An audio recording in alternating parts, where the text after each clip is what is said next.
welcome to this week's episode of Draft Central. Of course, I am Jeff Barnes along with Greg Rector and Bill Carroll in the house.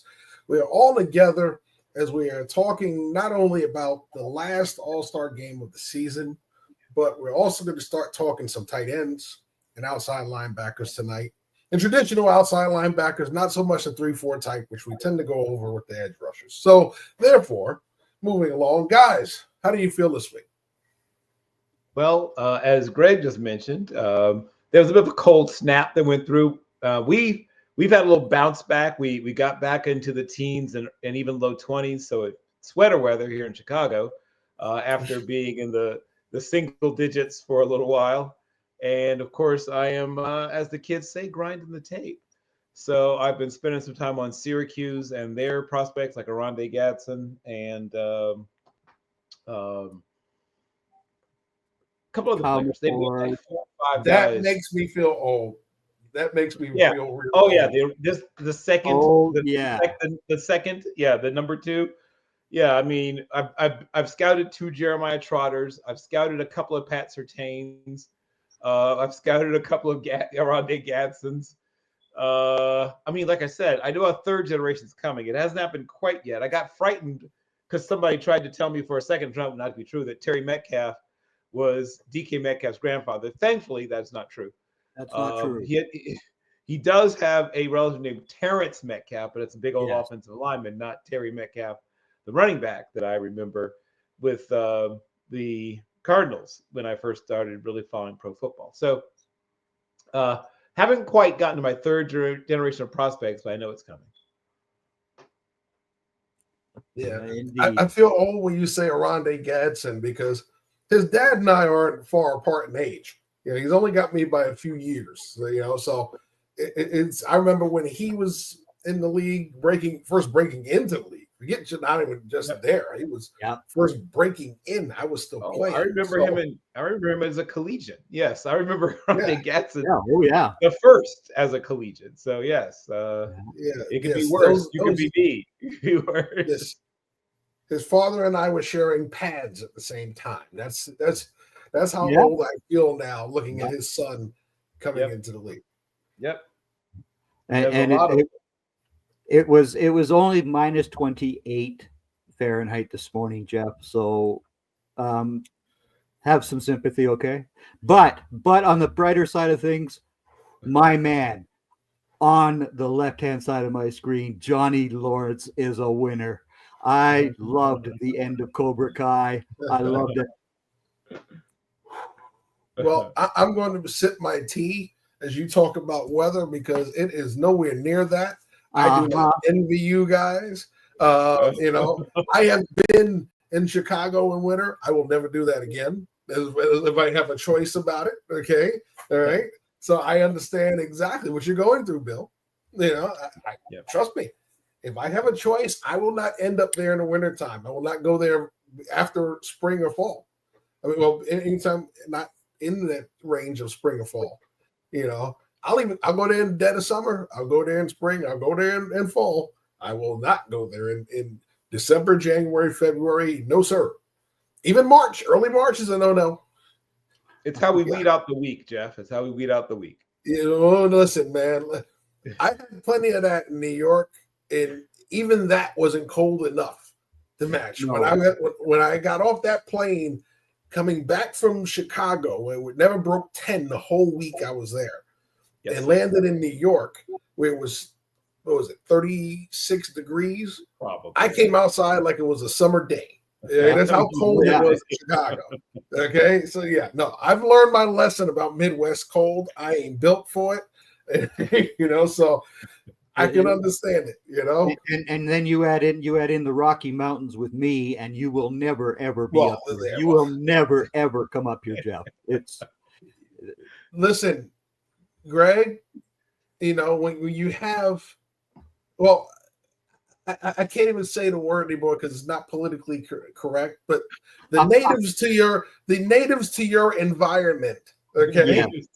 All right. That tells you how cold it is up there. I'm not built for that either. No, you're definitely not. No. I've been to Watertown, New York, in the middle of summer, and even cool nights there. I'm like, what is this? This is the middle of summer. Why is it like 50 degrees? What is this? Yeah. So I've come to the understanding that certain cold temperatures, I am not going to find myself there in cold months. It's just you don't want to be here. No. Yeah. When you inhale and the inside of your nasal passages suddenly are lined with ice, that's when you know that you should not maybe settle down long term and let.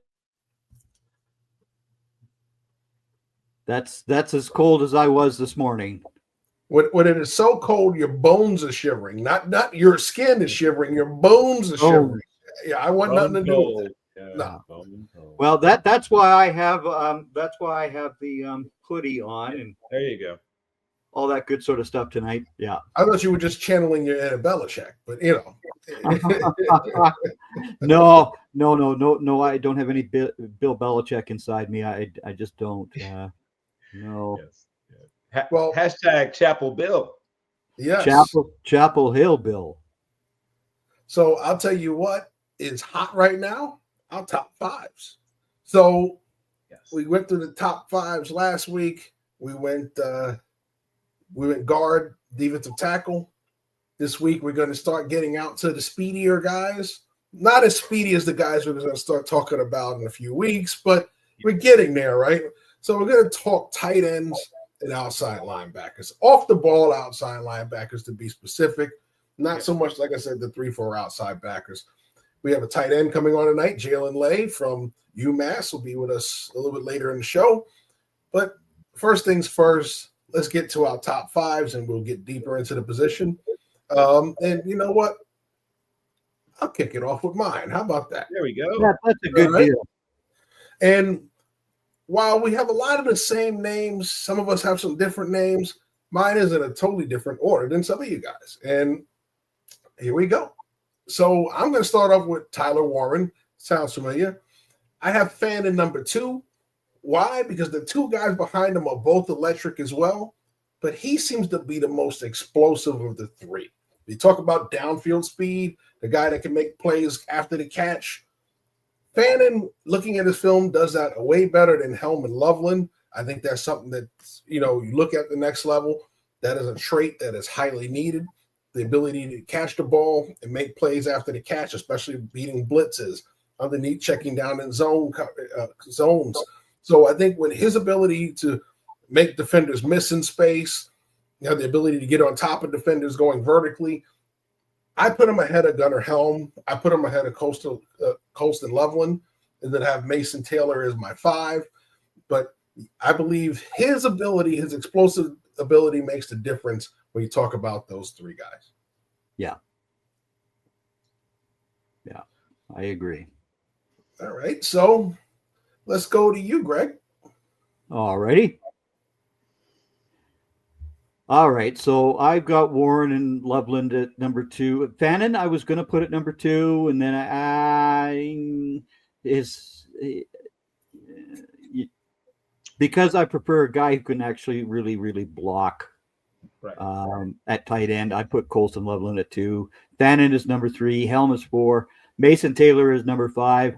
And I don't understand why more people have not paid attention to Mason Taylor.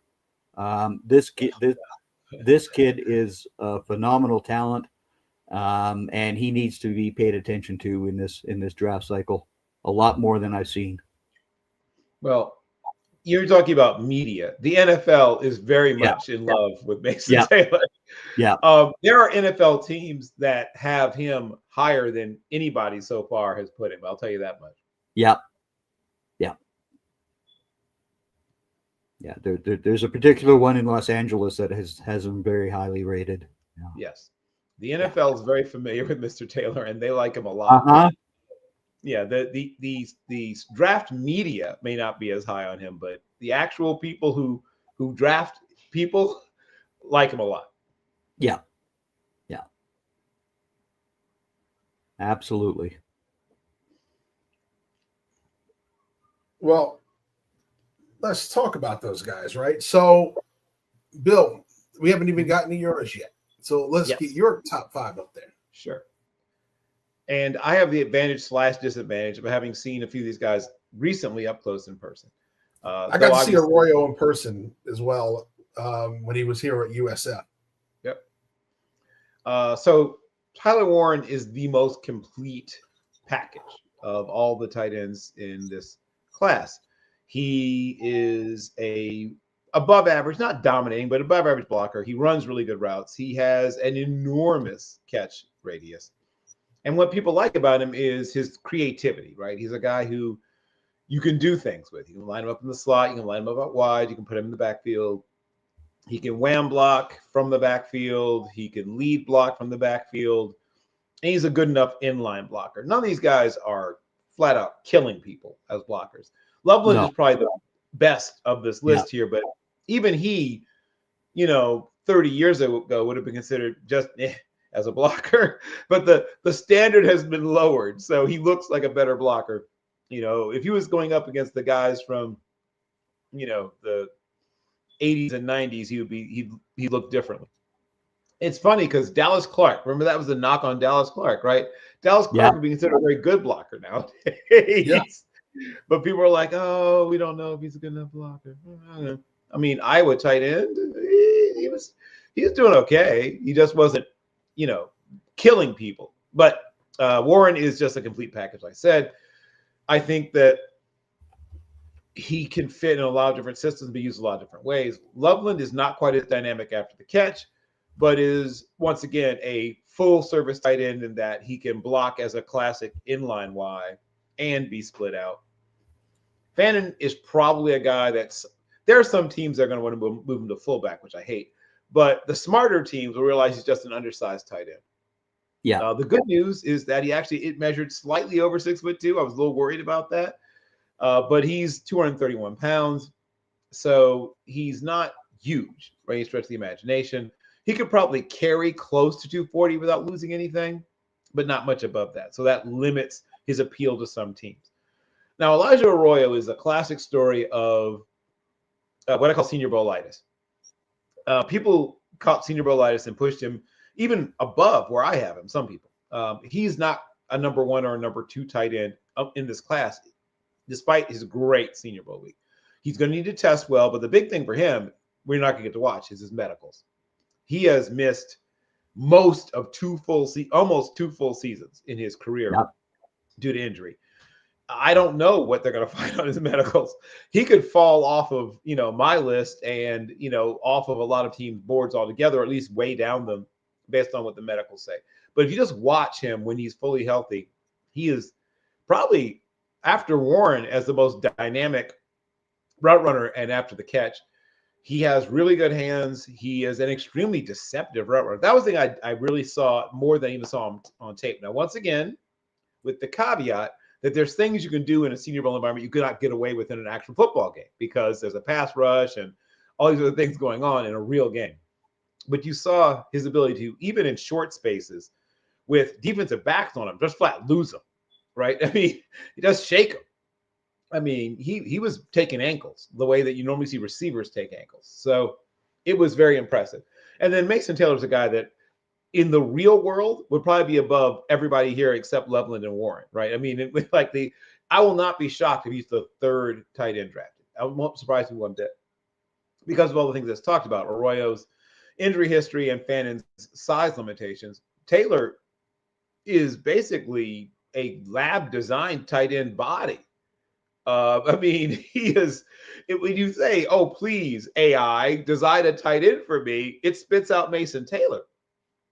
Narrow, small waist, broad shoulders, long arms, good enough blocker. Once again, he's not a guy that's putting guys in the dirt, but he's a good enough blocker. He is an above average athlete.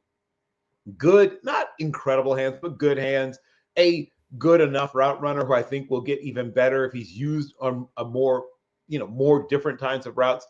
They didn't ask him to do a whole lot route-wise at LSU. He ran curls, he ran flat stuff, sticks, obviously, some Y option stuff, and some fade stops in the red zone and end zone area, and some quick post.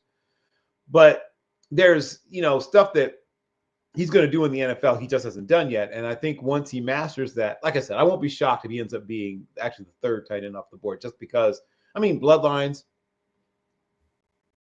perfect tight end body, right? I mean, he is literally the perfect tight end body. And he'll get a little longer, not longer, he'll get a little stronger. He's a lot more than long enough, but he'll get a little more weight on him. Like his father, he's maybe a tiny bit lighter than you'd like, but he's bigger than his father. He's over 250. His father was generously listed at 248. His father probably played in the low 240s and maybe in upper 230s at times in his career. His son's going to play in the, low to mid 250s and carries it well. All right. So let's dig a little deeper. So there are a lot of guys we could have put on this list that didn't make this list. Yeah. Let's talk about some of those guys. You had Arroyo, we didn't, right? So you obviously held him out of your top 5. We had him in ours. But there's plenty more. I think this is a class where tight end, there is no famine at the position. It's neither, nor is it top heavy. There are quality guys. And if you want to move tight ends, there are plenty of move tight ends. There are plenty of inline Ys. They may not be dynamic down the field, but all of these guys, if you love 12 personnel packages, there are plenty of guys you can get for 12 personnel. So let's go through all of those guys. I pull up my full listing here. That's what happens when you got like 4 screens. All right. So do it.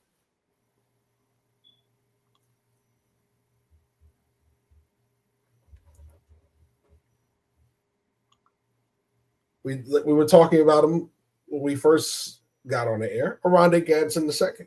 Yes. Yep. Yeah, he's one of the guys I was just earlier today watching. And I mean, some of the things I said about Mason Taylor, but a little shorter, a little lighter, will need to get a little stronger, even more so than Taylor. And a guy who was a wide receiver, recruited as a wide receiver, and slowly but surely has developed into a slightly undersized tight end, but you can see that his future is playing tight end. He could play wide receiver, but he would be less dynamic, less exciting as a prospect at wide receiver. You see him play tight end and you say, the ceiling is higher for him at tight end. And once again, like all the guys we talked about, a good enough, functional blocker, good enough blocker. You'd like to see maybe a little bit of improvement in, having his feet not go dead when he's blocking a little. That happens a little bit. Sometimes he stops his feet. You'd like to see him continue to drive. But yeah, he's going to play for multiple years in the NFL as a tight end. Absolutely. Yeah. When I see him, I get Isaiah Likely vibes, right? The guy who's more of a move tight than inline, but gives you the ability to do a lot of different things in the passing game. Not the greatest blocker, but an effort blocker, right? So there we go. So I think, when I see that, I get those kind of vibes from him.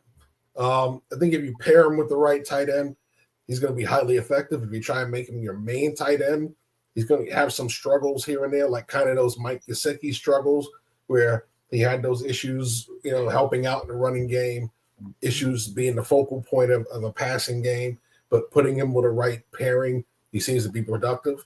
So I think that's what you're going to get from an Oronde Gadsden. Right. Terrence Ferguson, Oregon. Yep. So I have a bag. People can say tier. I usually toss them in like sacks or bags. And so beyond the top guys who are definitely right out of the box going to be either starters or guys that are going to soon be starters. Like, maybe there's someone ahead of them, but they're going to displace that person soon. There's guys who are either career tight end 2s or guys who might eventually become starters. He's in that bag with guys like Benjamin Urasek, Bryson Nesbitt at Carolina. I put in kind of that same bag. Priestcorn, right? Caden Priestcorn from Ole Miss. are in that kind of bag that develop.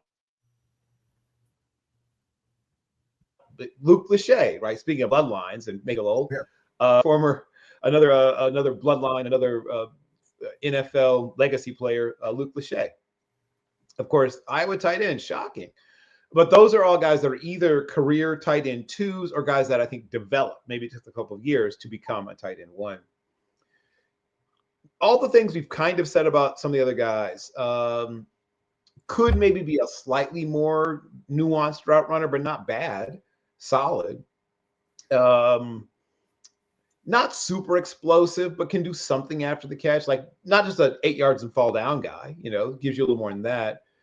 I would like to see also him flash his hands later. And that's one of those sort of nuanced things that sometimes guys pick up later in their careers.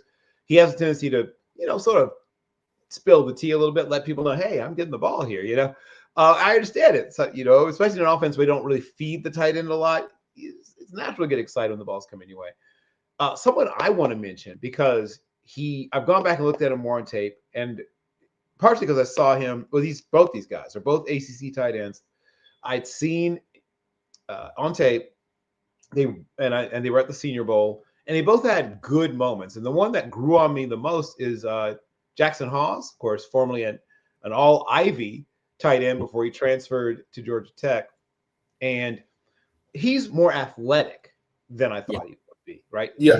He's going to test better than most people think. He didn't look like an Ivy Leaguer, and I mean that as a compliment, in that he's got more quickness and more speed than I think I thought he had, just watching him on tape before the transfer and even after the transfer at Georgia Tech.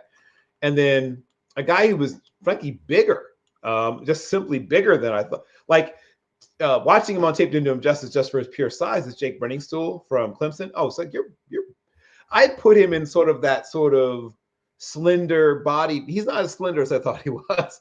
He's you're full grown. Like you're a bigger dude than I thought. I got to stand right next to him. It's like, yeah, he's thicker and wider than I originally thought. Television and tape didn't do him justice in terms of pure size. He's a pretty good route runner, and he has really good hands. Really, really good hands. Once again, not super dominant blocking. I mean, if you're looking for somebody who's going to give you what Jason Witten or Rob Gronkowski gave you, well, you're not going to like anybody in this class, quite frankly. Yeah. None of them are that. But he's once again, a solid, functional, get the job done kind of blocker. But yeah, he's not going to just flatten people. And I'll give you another Big Ten tight end that is not getting enough good credit as far as I'm concerned. All right, Jeff. This is one of those alphabet guys. Go for it. All right, Moliki Mataveo, UCLA. This is a big boy, 6'6", yes. 263, and this guy was an excellent guy at finding open spots in the zone. Yep. He was awesome at it. And if you want a big time red zone target, here's your kid for you. Yep. Frankly, he should have thrown the ball to him more. He had 41 receptions. But again, UCLA did not have that great of a quarterback either. That's what I should have said. He would have been over 50 if he goes to USC. Yeah. Like places where they understand what a mismatch he was, and as you said, how good he was at settling down to the right place on the field. I mean, I really understand zones, but he's had injury issues, almost like almost not quite the extent of Arroyo, but close. Is Brent Keithy, who at one point was some people's preseason tight end 1 or 2 a couple of years ago. And he's a guy that ended up staying around, trying to prove he can stay healthy, not really proving it, unfortunately. So when you're a 6th-year guy, you don't have any great seasons past your first junior year, your OG junior year, that's brought down his value. He's a guy that probably was going to go somewhere between 50 and 70 probably at one point, and now he's probably going maybe middle of the 5th, maybe later. Now, once again, he can fix some of that if he has a great combine. And for him, once again, great combine means not finding any, arthritic conditions or anything that looks like it's going to be a long-term hamper his ability to play in the league for a long time, or, no degenerative conditions or things like that, right? That's the big thing for him. And he should test well as well if he wants to be drafted higher. But the big thing is for him to win the medical. Yeah. And Jeff, I'm going to let you talk about the Notre Dame tight end, because I don't want to be accused of being biased. As you're well aware, I just don't want any bias coming my way here. Well, absolutely. I'll get into him, but my last thing about Maliki is you talk about inline wise. There's your inline wide body type. You talk about the big, tall, big frame, right? Yeah. So he's definitely a guy people are going to look at and go, we need an inline Y. He's going to be on their short list. Jay Ramirez, my type. Yeah. Yeah. Now you look at Mitchell Evans. Here's another one, inline Y, right? Inline Y. We saw him detached a lot at Notre Dame. He did play in line when they used their 12 personnel. He has it all. Not the most dynamic player, but definitely a very consistent catcher of the football, guy that runs quality routes, good blocker. Okay, you got to be a good blocker at tight end for Notre Dame. And I think when you look at him, he's not going to be in that mold of the guys we've seen over the past decade that you've seen come out of Notre Dame, those highly athletic guys that do all the crazy stuff that, they go down the field. And he's not that guy. But he can make some of those plays if you match him up with the right matchup. So if you're playing your team that likes to play matchup football, moving bodies around before the snap, trying to find the matchup, right? He's the guy you want, because what you do is you get him on a linebacker. That's a vertical shot. Okay. You get him on a safety, you can let him body up a safety underneath and break a tackle. So there's things that Evans does in his game that fit a lot of coordinators. And then there are some guys that are traditional guys who just want that tight end to make those crucial third downs and red zone catches. He'll give that to you as well. Block for me in the running game, he'll give that to you as well. So I think with Mitchell Evans, he's that safe tight end that people want. We know we're going to get out of him. He fits. He's a safe pick. They'll be happy to get him when they get him. He's not the guy they're going to be jumping up boards for to get, that they think is going to be the playmaker. And I think that's the reason why people don't have him as high in their rankings. Is, well, he's not that special playmaker, but there's also a spot in the rankings there that should be right in the middle for those guys that are consistent playmakers. The guys that are consistent and doing what you need them to do. I'm going to change that from playmaker, just consistent at doing what you need them to do. Because he's not going to be the tremendous playmaker we've seen in the past. But we have another inline wide not far behind him, right? Jake Brenningstool from Clemson. Yep.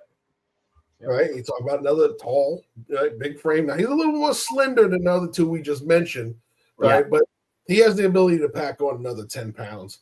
And so I think he's one of those guys that you look at, that day 3 pick, guys are going to teams are going to really look at and say, we can definitely utilize him, 12 personnel, the guy that's going to play some special teams for us, red zone. He's going to be a guy that helps us out, helps out if we have that tight end and then he needs to move around.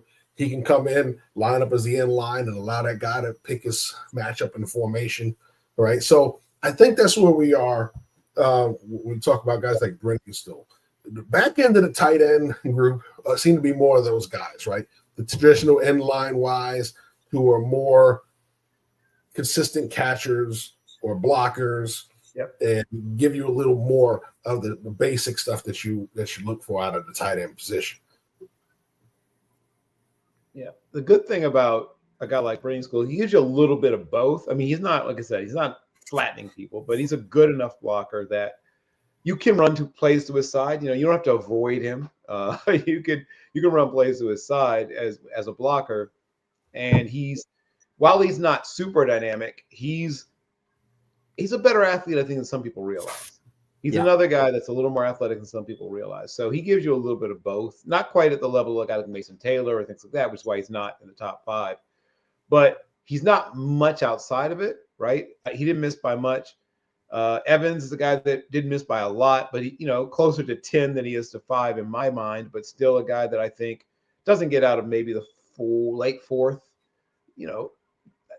early 5th at the latest probably, but he's a guy that I think probably goes somewhere in the 4th round. I think there'll be a nice little run on. There'll be the first couple of tight ends off the board early, and then there'll be a little pause.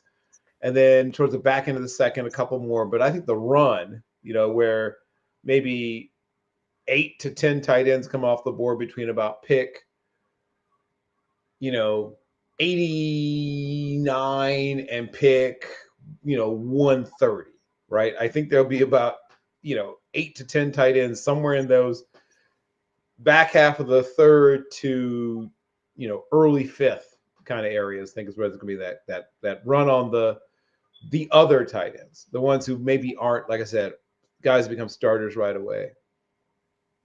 Yeah. Well, I think what you really want to see the most are the guys that day 3 and get picked up right after, that stick on rosters that eventually become give you some production later on. I think that's where you're looking. We get past the guys everybody knows about. We mentioned 12 guys, and all those guys are people that know about, right? Everybody's seen those guys. There's smaller guys out there we haven't even touched on yet. Waiting for our guest to sign in. So trying to figure out what's going on. I'll give you another guy here that was a former tight end at Arizona State with Mr. Daniels, the now quarterback in Washington, and that's Jalen Conyers, who, of course, went to Texas Tech. Mm-hmm. He has the ability to play in line or in the slot. He has excellent separation skills for a tight end. But his blocking is something that definitely needs a lot of work. Again, though, he's got the ability to, like I said, separate. He had 21 missed tackles in 2022, which was the most among FBS tight ends as well.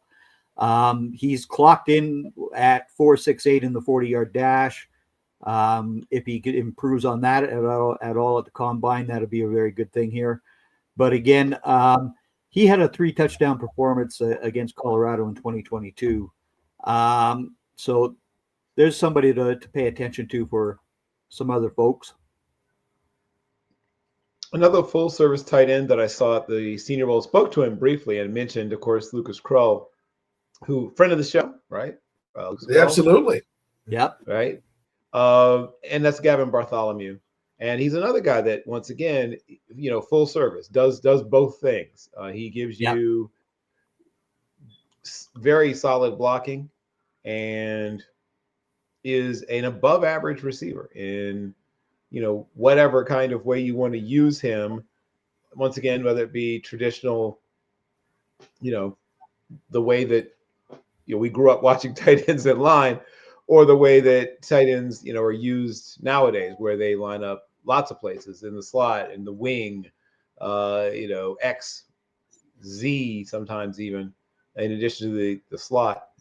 I'm going to mention a guy that, once again, a lot of people are already sort of moving to fullback, possibly H-back, and that's Jared Casey, who reminds me sometimes of James Casey, no relation. Now he's slightly younger prospect than James, because James had spent 4 years playing minor league baseball before he came back to play college football. So he was a 27 or something year old rookie. Jared's not that. He has the same sort of issue with, there'll be teams that are just out on him as a tight end because of his height. And there is some reason for that, just because shorter tight ends struggle with certain things. So unless you have a really, really, really, really good plan for him and you know what you're going to do with him, there's a long list of guys from Keyshawn Robinson to Garrett Mills to, all these, sort of what do you do with them players. Kyle Juszczyk, to some extent. Remember, for those who remember, he was an excellent tight end in college. He wasn't a fullback. Yeah. He's one of the great success stories, right? They don't always turn out that way. He's a great success story in those conversions. Unfortunately, most of them, they don't turn out that well because most of these guys aren't used to playing running back or fullback for real, right? And seeing things happen. It's like going from playing wide 9 DN to saying, oh, I want you to, play nose or play 3-tech. Everything happens so much faster. Things are on you so much faster, and you don't have space to operate. And tight ends are used to having, a certain amount of space to move in. And once again, I root for him because he's a really good football player, and he's exciting, fun to watch, and pretty darn good blocker as a tight end, as an undersized tight end. And I have seen him wham block, and they use him, a little bit as, like I said, sort of Chris Cooley-esque kind of piece, the way that Washington used to use him. Another one of those sort of move tight ends. Yeah, I do know there's teams that have him on the board as a fullback, but there's only about 6 teams that really care about the fullback position. So that narrows his marketplace if he's seen as a tight end instead of being seen as a fullback. And it's the hardest. We talk about fullback. It's the hardest position to evaluate because you don't really have a lot of traditional fullbacks out there. A lot of the people listed as fullbacks are move tight ends that line up so close to the line. They're not really in fullback formation, right? And they're doing a lot split zone runs, and waggles. So they're not really carrying the football either. So they're more there to block and catch. So it's a lot harder now because you're really evaluating smaller tight ends and saying, are they a move tight end or are they a fullback that's going to play more traditionally or off the end line and basically moving into the backfield as a traditional tight end as a traditional fullback as opposed to in what as we used to call it, the H-back role. Yeah, I think it was, more that. Remember how we used to use that tight end and bring him to the backfield? And you had him back there with the fullback and the running back. Gideon, and yes, right, right. Yeah. Hunter Lipke is the guy in Dallas who is in that spot. You don't know what position he actually has. Does he get to carry the football as a fullback? No. It's just totally changed. The one thing with Lipke was in college in North Dakota State, he ran the ball. He was a running back. So he's the traditional fullback to me because that's what happened was you took that guy and put him in front of your running back, and you may have run the ball in college, but you can do a lot more blocking here, son. That was 90s football, and I think that's where you kind of look at Lipke and say he's that traditional. But I think more. What we're seeing with that is, like you talk about Kyle Juszczyk, not big enough to be an inline Y, but strong enough to move into the backfield and lead through a hole, also to be your H-back, move tight end, to move around the formation and help set the edge as a tandem blocker with another tight end, which happens to be, of course, the somewhat bigger tight end from Iowa. Right? So I think when you look at it, certain guys are capable of doing it. I thought, there was a guy out of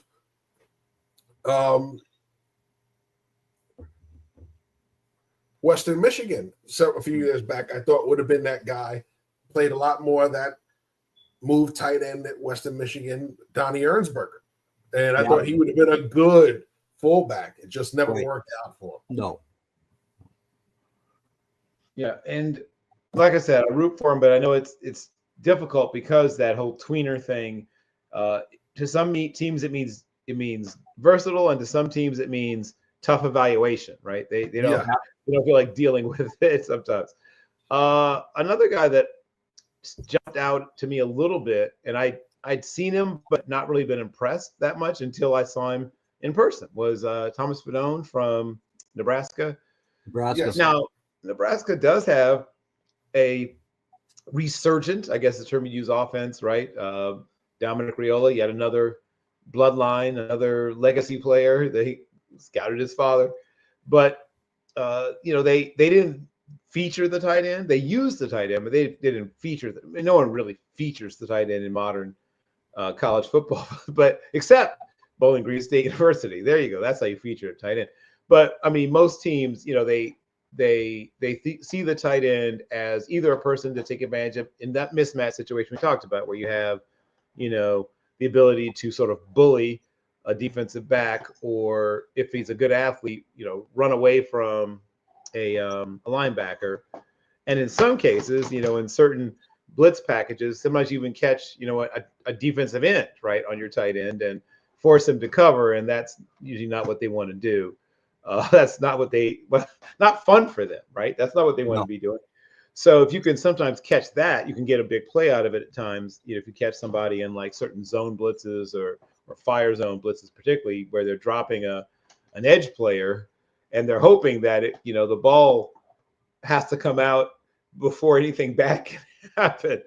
But if you're able to get your quarterback to extend that play a little bit, and he sees that, that tight end, especially if it's a tight end who's, good after the catch on a 260-pound pass rusher, you can turn a little play into a big play very quickly. Yeah. All right. So let's talk about, and we used to talk about a lot of guys from this university at this position, not so much right now. But they have a quality prospect here in Robbie Oots, Alabama. In fact, they have two, sort of. I mean, they have two tight ends in this class. So, he's the slightly more interesting prospect of the two, I would say. But, yes. CJ Dupree. Yes, that's the other one. Yeah. So, Oots is one of those guys that is probably a tight end, too, at the next level. But I could see in the right situation him, being a guy that could be used a little bit more. Things you like about him. I mean, once again, you definitely know how to block at Alabama. That's something they believe in. And he's a big dude. Yes, he is. He's a big dude. Not super tall, but he's thick and he's wide. I'll be interested to see how he runs. Anything sub 4.82 is a win for him. If he runs in the 5s or 4.9s,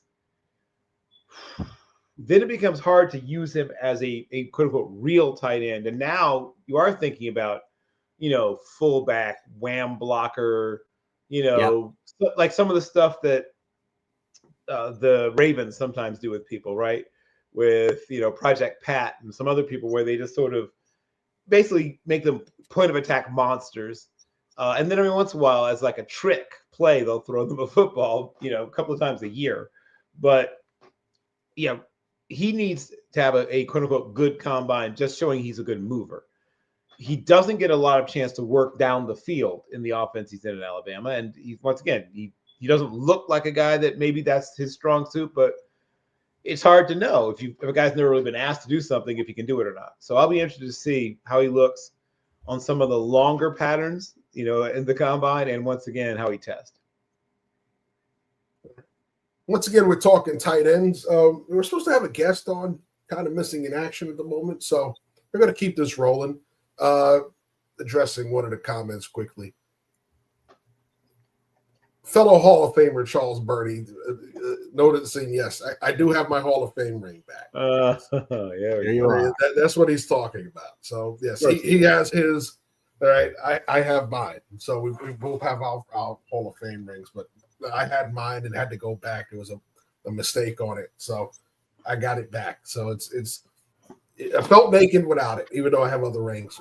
I felt naked without it once I got it. I had it for a day before I had to send it back. But yes, that's what he's referring to as the Hall of Fame ring. But all right, so moving, there's more. We got so many tight ends to talk about. Well, I'll throw another one out there. We haven't gotten to too many guys that are from below the FBS level. There's some good FCS and even Division II tight ends in this class. Yeah. The one that probably the NFL has the most interest in thus far is Carter Runyon. And he can do some stuff. And once again, while I don't think he's going to measure in at 6'6", he's listed at 6'6", generously listed at 6'6". But he is a guy that, first came onto my radar before he transferred. He started his career at Shenandoah, And my first thing seeing him playing at Shenandoah is, what the heck are you doing? I mean, no, Shenandoah is a good program. They've played for national championships at the Division III level, but he didn't look like he belonged at Division III football. He looked like a guy who should be playing at least, I mean, he could play Division I, big time Division I, to me at least. He looked like that kind of player. And, at Towson, he got a chance to show what he could do. He has, maybe, like I said, I don't think he's going to come in at like legit 6'6", but if he comes in at, I'll just say 6'5" and 3/8, right? I'm not eyeballing. And he's probably going to come in around 238-ish, pound or two in either direction when they finally work him out. But, he's a kid that's from Oakton, which is a quality program in high school, was an all-conference and all-region player in high school, and then, starts out as an ODAC, right? Which is one of the better conferences. Like Division III there's a lot of difference between the best, the bottom and the top in Division III. Where I live, we have a really good conference, and of course, the current national champion. Shout out to our current national championship, national champion Division III, North Central College, from beautiful Naperville, Illinois. I got to see them in person a couple of times, and they have some guys who can play, guys who should be in an NFL camp. But back to the lesson at hand, he was an all-DAC kid there a couple of times, and over a couple of seasons there, he just looked different. And then he transfers up to Towson, 2023, and just immediately, right, had 549 yards in receiving, 40 catches, 4 receiving touchdowns, was the number 1 tight end in the CAA, which tells you something, right? He actually was getting more production in terms of yards and touchdowns at that level than he was getting at Division III. So he definitely did the right thing. He was much more a part of the offense at Towson than he had been back at Shenandoah. And then, he finishes off last year with his, pièce de résistance. Had a really good game, especially against Villanova, which is a really good football team, people. So when you go up against Villanova, you get 88 yards, and was a handful for them to take care of. He had a couple of touchdowns against Monmouth. He had a tackle against Norfolk State. I got to see him play against my alma mater, but he's a guy that had good games against a variety of levels of competition. He played against North Dakota State, which is as good as it gets, and had a pretty good game there, right? 59 yards in receiving there. Even, not a big day against Cincinnati, but he's played against Cincinnati. He had 21 yards in receptions and 5 catches against Cincinnati. So he's played against varying levels of competition and, didn't get blanked against anybody. No, I take it back. He did get blanked against somebody. He got blanked against William & Mary. But other than William & Mary, he showed up in every game, in terms of production. And then he was a solid blocker. Had a big game against NCANT also, which is a good program. But, over 500 yards receiving, 5 touchdowns from the tight end position in a offense that, like I said, they're not tight end centric, but they realized what they had in him and they used him to a fair amount. I think that he's probably a, end of the draft to, undrafted free agent type. I could easily see him really catching someone's eye in camp, and especially if he embraces playing special teams and then gets an opportunity, I could see him developing to a really high quality tight end too.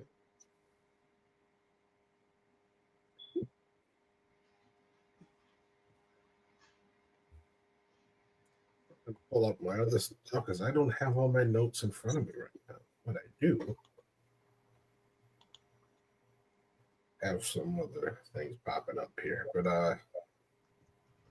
let's see. This is no, we don't want that one. All right.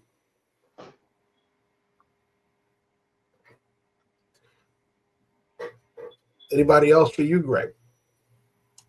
The Auburn Tigers have Rivaldo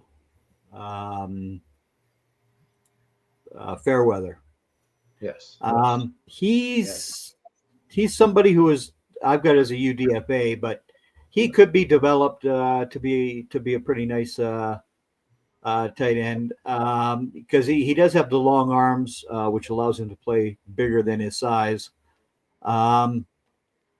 He's got very good quick feet and good balance on stick and post routes. The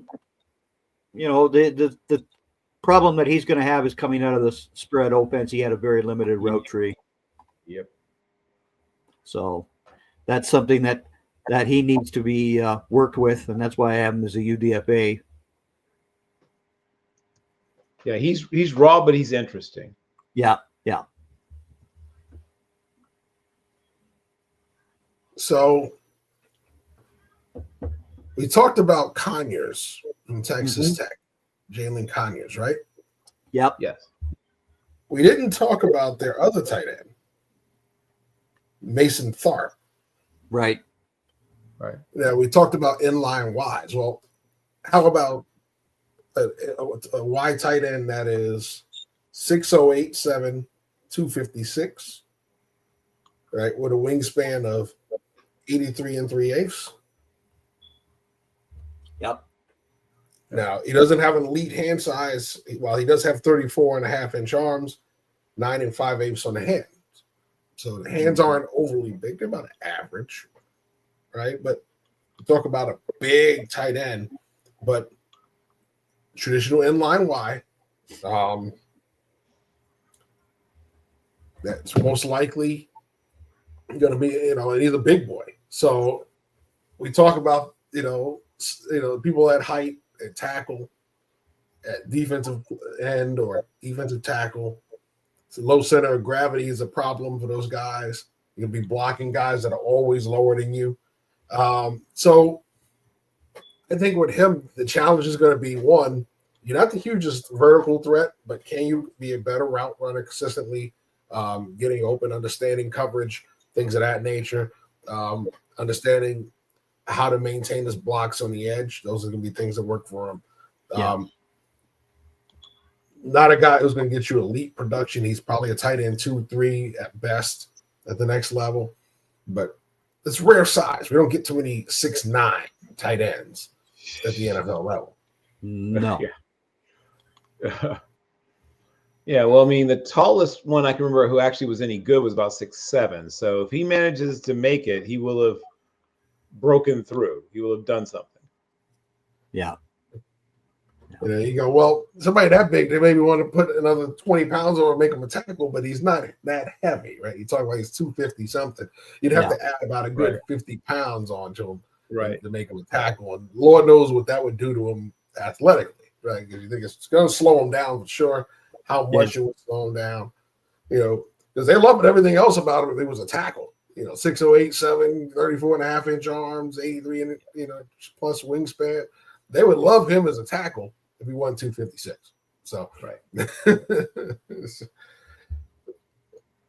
Well, if he was even, in the, I remember the Cotton brothers, and they were both right around 6'8", and neither of them really became anything. They hung around the league for a couple of years, but I think one of them, I think it might have been Jeremy, was like 6'7" and 7/8. The other one might have been like 6'7.5" or something, but they were both super, super tall, but struggled with some of the things you just talked about, changing direction, right? Getting in and out of routes. And then obviously just even some of the blocking challenges that you have when other people are just able to, get underneath you.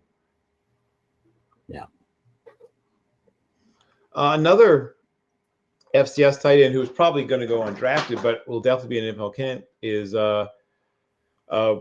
Brazee White from Northern Arizona.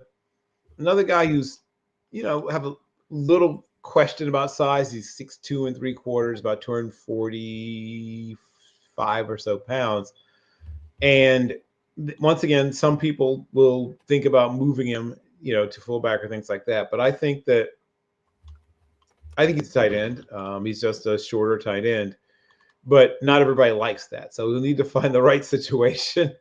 But if he tests well at his pro day and shows, you can be dynamic enough and could do enough, as a receiver, he might get a chance to stay in his position. The other one I'll mention amongst, and this is a bigger guy, a guy who will not be seen as a position changer, from University of South Dakota, is JJ Galbraith. And well, I mean, he's not that much bigger, but he's at least over 6'3", 6'3.25", and he's got a run probably right in the low 240s right now. But he's a little, from what I've seen, and once again, I will see what testing shows, but he seems to be a little more athletic after the catch, a little better runner after the catch. And once again, he'll need to probably pack on a little bit of weight. And like I said, but if he tests well, I could see him being a guy that at least gets to stay at tight end. He'll probably be a late draftable guy. But he's a decent route runner, good hands. And once again, he's in a system where he is required to block, and I've seen him hold up, as a blocker. So, you don't have those concerns about him, not being able to handle. Now he's obviously doing this against people that won't be, not nearly as athletic or as large as the people he'll face in NFL camp, but he's gotten it done to this point. Are there any tight ends that you think would be more looked at if they weren't in an offense that didn't highlight their skills? I mean, that's most tight ends. I mean, Greg just mentioned the kid from Auburn. I mean, Auburn hasn't really ever known to do it with the. I mean, as long as I can remember, I'm thinking about all the Auburn tight ends I've ever seen, and they all are dying of thirst when it comes to touches in the offense. They just don't throw the ball to their tight ends. They just don't, and they seemingly never have. I mean, I'm trying to think back through all the Auburn tight ends I've ever seen play. There's very few, very, very few. I mean, right. I mean, they have guys, but they're usually just basically, essentially flex tackles. I mean, if you want to catch the football, Auburn may not be the place for you to be, my young man. They've never had if Auburn's ever had an All-American tight end, I'd have to wonder who it was and when it was. I'm thinking it must have been very early on if there was one, like in the development of the position, because at least in the 80s, 90s, 2000s and 2000 teens and 20s, I can't remember them ever having a tight end that got the ball. Let's say the over under is 40 catches. I don't think I've seen somebody hit that over in those decades that I can remember amongst Auburn tight ends. So you mentioned Rivaldo. That's a guy that is just sort of a project because they just don't ask him to do much as a receiver. Yeah. So I could see him. If it turns out that the light comes on, he works hard and he figures out how to be a real receiving tight end, he could really change the way he's perceived. No, it very true. Very, very true. Yeah, I mean, there are guys who I see when I'm on a road, especially when you're looking at some of these programs, you go, okay, especially the seniors. You really want to evaluate the seniors because, those are the most likely the guys you're going to be looking at. Right. USF had a couple of tight ends that were seniors, and both of them had quality size. One of Weston Wolf, Gunnar Greenwald. Right. I've seen Gunnar Greenwald here for several years. Thought he was going to have a better arching career, and the way the offense has gone here at USF really hasn't featured him at all. So I think that's one of the things when you look at that position and those guys that they had there. I think they were talented guys. Are they as talented as the guys we talked about that are going to be working out next week at the combine? No. But they're quality role players who, you look at it, quality size, you look at tight end 2s and 3s in the NFL, could they possibly be something like that? Maybe, but the offense doesn't exactly give you anything to really look at and go, we could work with that. The offense, you watch them on film and they're just there. You know what I mean? So, Daryl Johnston is looking at those guys for the UFL. That's where those guys are going to be headed is the UFL. And you look at it, it was like what Malzahn had a tight end that ended up in Dallas last year, right? You talk about him. Yep. He ended up in camp with Dallas and UCF. I saw him at UCF, a little undersized, but said he's a quality guy. But you think about Malzahn's offense, didn't exactly feature the guy. Nope. Right. Exactly right. It's a real challenge because, I mean, Wisconsin, Iowa, Miami, I mean, places that really understand how to use tight ends. It's a short list. USC sometimes, Washington, North Dakota State to a certain extent seems to know what to do with their tight ends. So yeah, North Dakota State, South Dakota State. I mean, who else really knows what to do with tight end? I mean, it's not a long list. Which is shocking. Usually Illinois Dakota State doesn't really know what to do with the tight end position. They're on a pro style offense. Yeah. They've run it for a long time. They were West Coast for many years. Right. Right. So that's what I'm saying. It's just hard. It's hard to find some really legitimate places that know how to develop tight ends for the NFL in terms of what they do, what they're asked to do in college, aligning with what they're going to be asked to do at the next level. It's a short list, like I said. I probably have, left some out, but it's just not a long list.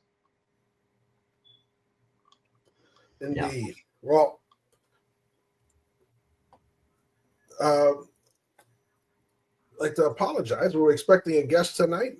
We can't seem to locate him. So we're going to keep the show moving. Right now, we're going to go take a quick break. We're going to move to the defensive side of the ball, start talking about outside linebackers. All right. You're watching Draft Central here on Team MBS Media, and we'll be right back right after this. Streetwear is not dead. The next wave of black fashion comes out of the Bronx, New York. Rich Kid Clothing, picking up where FUBU, Rockaware, and Kyle Kanai left off.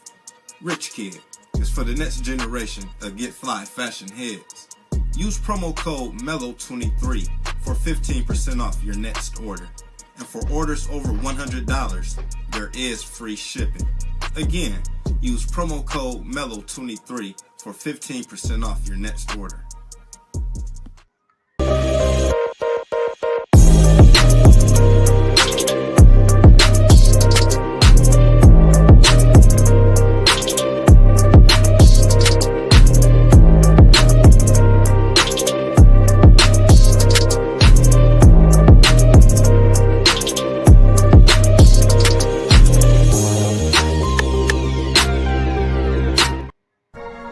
In 2006, we founded Yeti Coolers with a simple mission: build a cooler we use every day if it existed. One that was built for the serious outdoor enthusiasts rather than for mass discount retailers. One that could take the abuse we knew we'd put it through, out in the field and on the water. One that simply wouldn't break. We decided early on that production innovation would come from necessity and first-hand experience, not from market research and data analysis. Today, Yeti products perform when it matters most. Whether that be an excursion into the remote Alaskan wilderness, chasing redfish on the Gold Coast, or just getting together with friends in the backyard, we make gear that helps you stay out longer, travel farther, and live harder. # built for the wild. Draft Central is looking for an official sponsor. As the official sponsor of Draft Central, you get product placement in every episode, commercial advertising, and your logo on all Draft Central merch. Contact us at info@TeamMBS Media for more information. So we are back here at Team MBS Draft Central, and we've started off with the tight ends. We're going to start to move to the defensive side of the ball. The other side of our position series is the stand-up outside linebackers. Now, we know the linebacker role is in body type is kind of ever-changing the way the game changes. Now with only two linebackers most of the time on the field, because most teams are in sub-packages. You don't have that big Sam backer and that small Will backer anymore. That's a chase backer with the big Mike. Now you just have one of one or two of two. Two of two. So The linebacker position has to be a lot more athletic. It's to be a lot more intelligent, and that's to be a lot more physical because you don't have the bodies to protect you anymore, right? So there's a lot of things going on with this linebacker group. You're going to see some difference in the rankings for us because we all have different evaluations of the position, especially the way we see it going forward. So, Greg, what we're going to do is we're going to have you kick off with your top 5. Then we'll transition to Bill's, and then we'll transition to mine.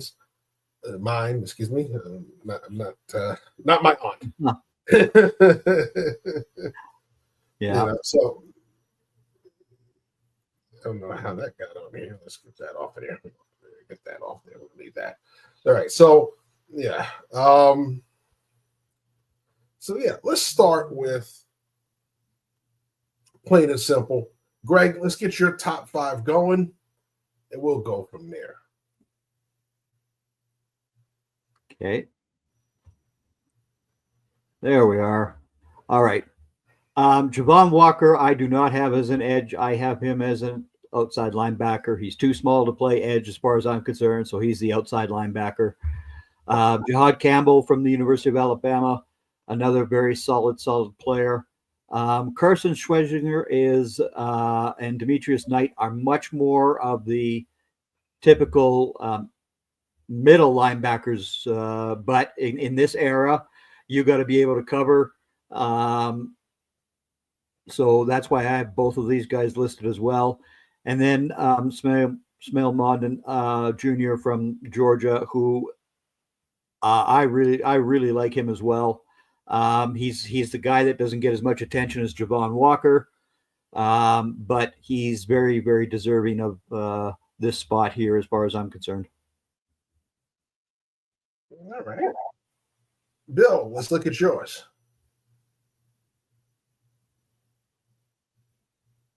You're muted, Bill. Yeah, I was wondering why that. Okay, I'm unmuted. Good. I was saying that Smail Mondon had some of the best. He had some, rough reps too, but he had some of the better coverage reps of any of the tight ends that were at the Senior Bowl. So you could see that he has the ability to turn and show real quickness in short areas. Yeah, exactly. But go ahead and give us the rest of your list there, Bill. Oh, okay. I thought it was going to appear on the screen. It's up there. Yours is up there, Bill. Is it? Yeah. I feel like I'm going crazy. Huh. Okay, I guess it's just me. I guess I can't see it. Oh, there we go. But yeah, Jihad Campbell, for all the reasons that people talked about, he understands how to diagnose. He can cover. He's good against the run. He has he's not huge, but he's bigger than most. And nowadays, as linebackers trend smaller because of all the things we talked about having to be able to cover. Danny Stutzman is one of those players that just grew on me and grew on me and grew on me. He was probably like my 7 or 8 going into my tape study process, and he just kept climbing. Maybe he'll have a terrible combine and I'll move him down a little bit, but unless that happens, he's probably going to stay somewhere in the top 3 or 4. All the things we talked about with Smail Mondon Jr.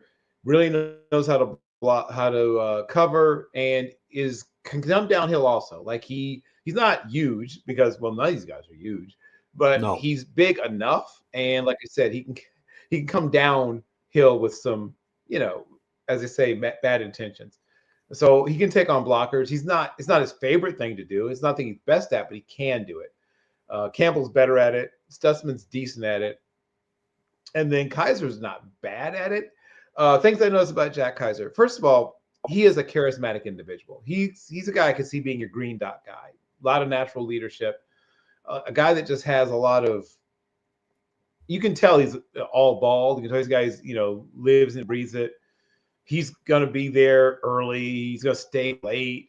If he's not a starter at first, he'll bother the D coordinator, who'll bother the linebackers coach, and what can I do to get better? He's that guy. He's that guy's going to annoy you into becoming a better player. He's not the biggest. He's not the fastest. He's probably going to run in the low 4.7s or high 4.6s. He's going to weigh 229 or something like. And he's nothing about him blows you away, but he's a football player, as they say, that classic, somewhat almost meaningless cliche. But I understand it when you look at a guy like Jack Kaiser. He wants it, and he's going to find a way to hang around the league for 8 or so years. Colin Oliver is a guy that a lot of people have on their pass rusher rankings, and he's a good pass rusher, but he played traditional linebacker most of his reps at the Senior Bowl, and he looked like he can do it. Plus, he has some size questions, like you just said about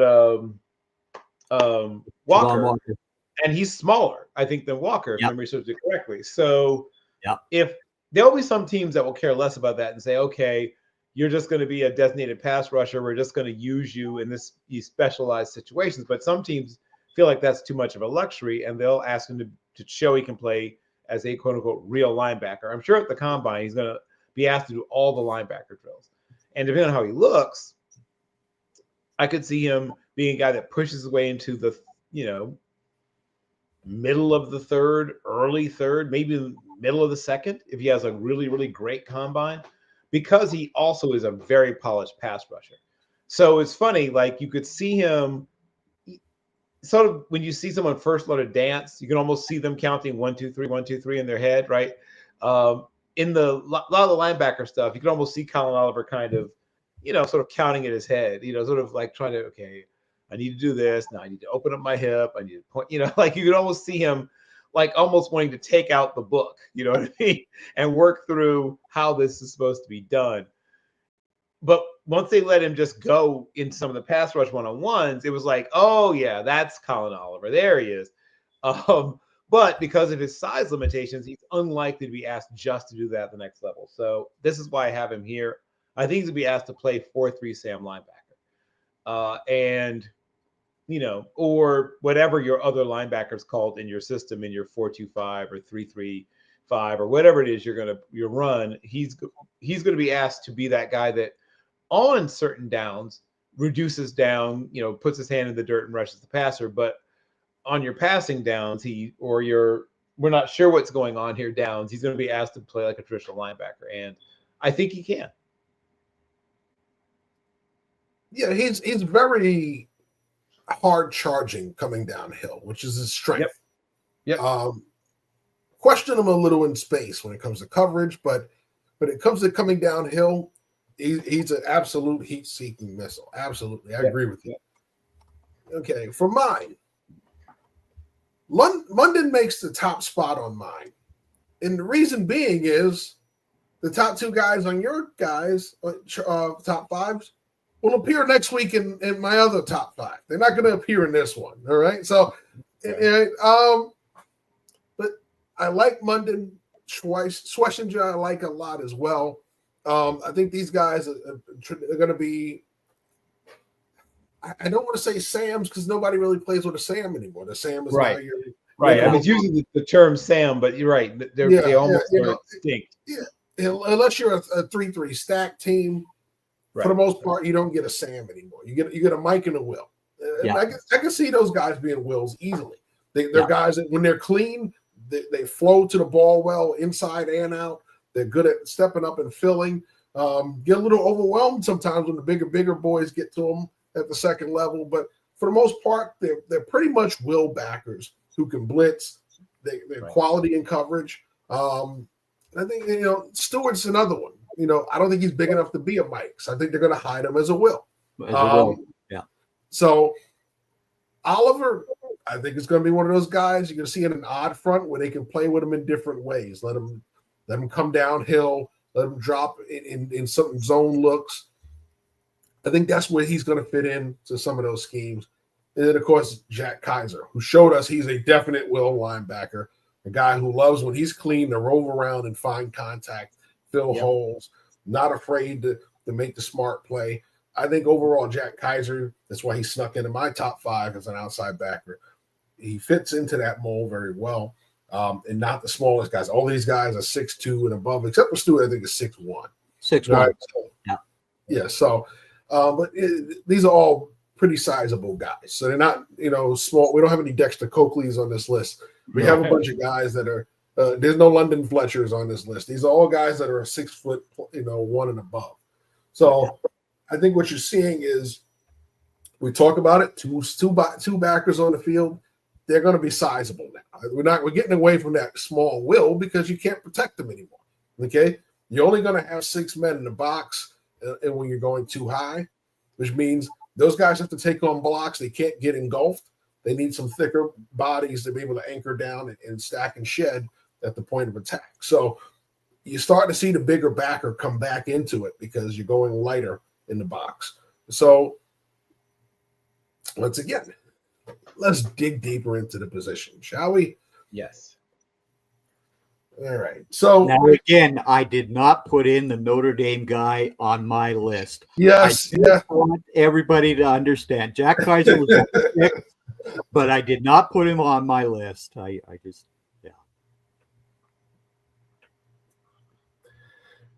We appreciate your candor, Greg. Well, hey, I got to be honest about this stuff, Now, there's a couple of guys I see as Mikes. You all might see them as outside linebackers.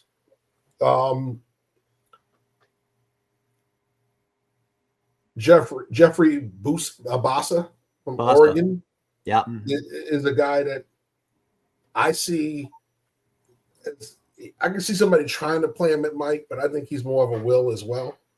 Yeah.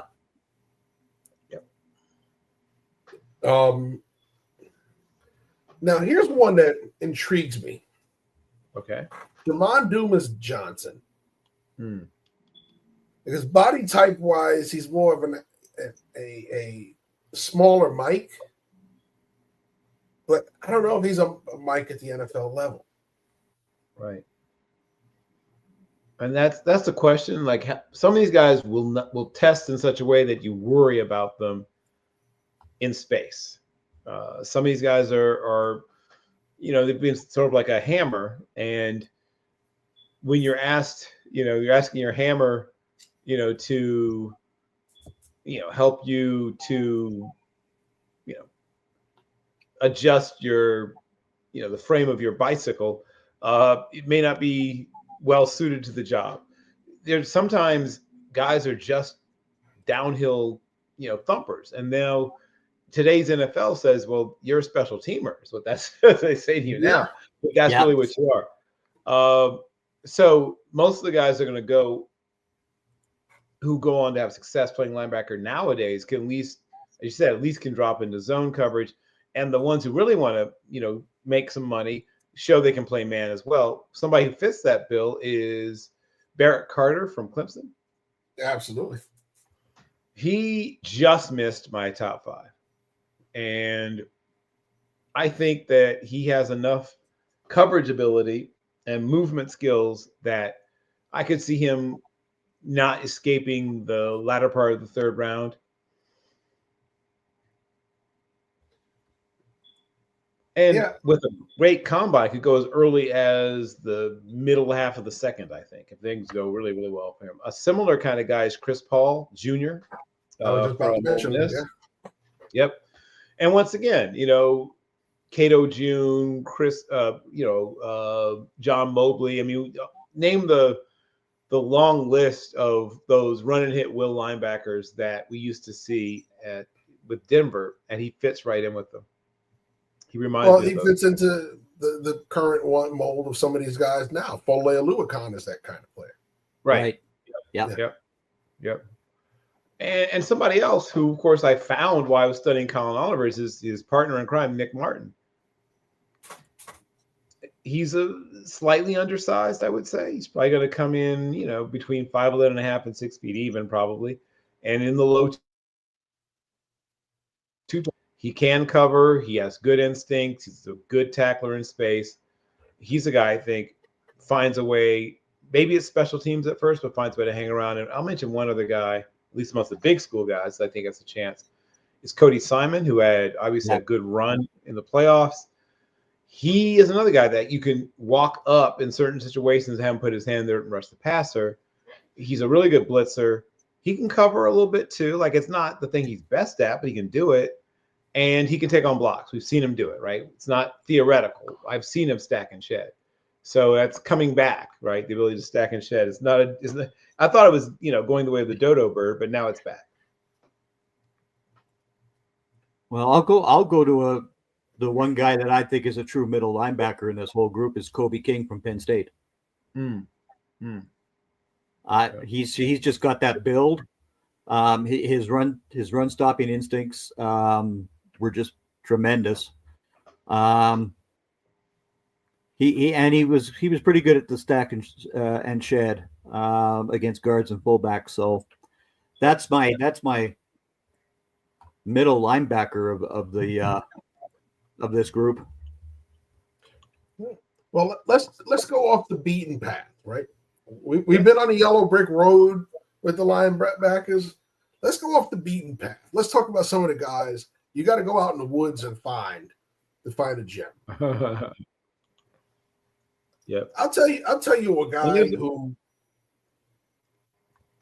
they haven't had a lot of success defensively as a program, but he's a darn good player. If you watch the games, you see the flashes. Jalen Schuler, USF.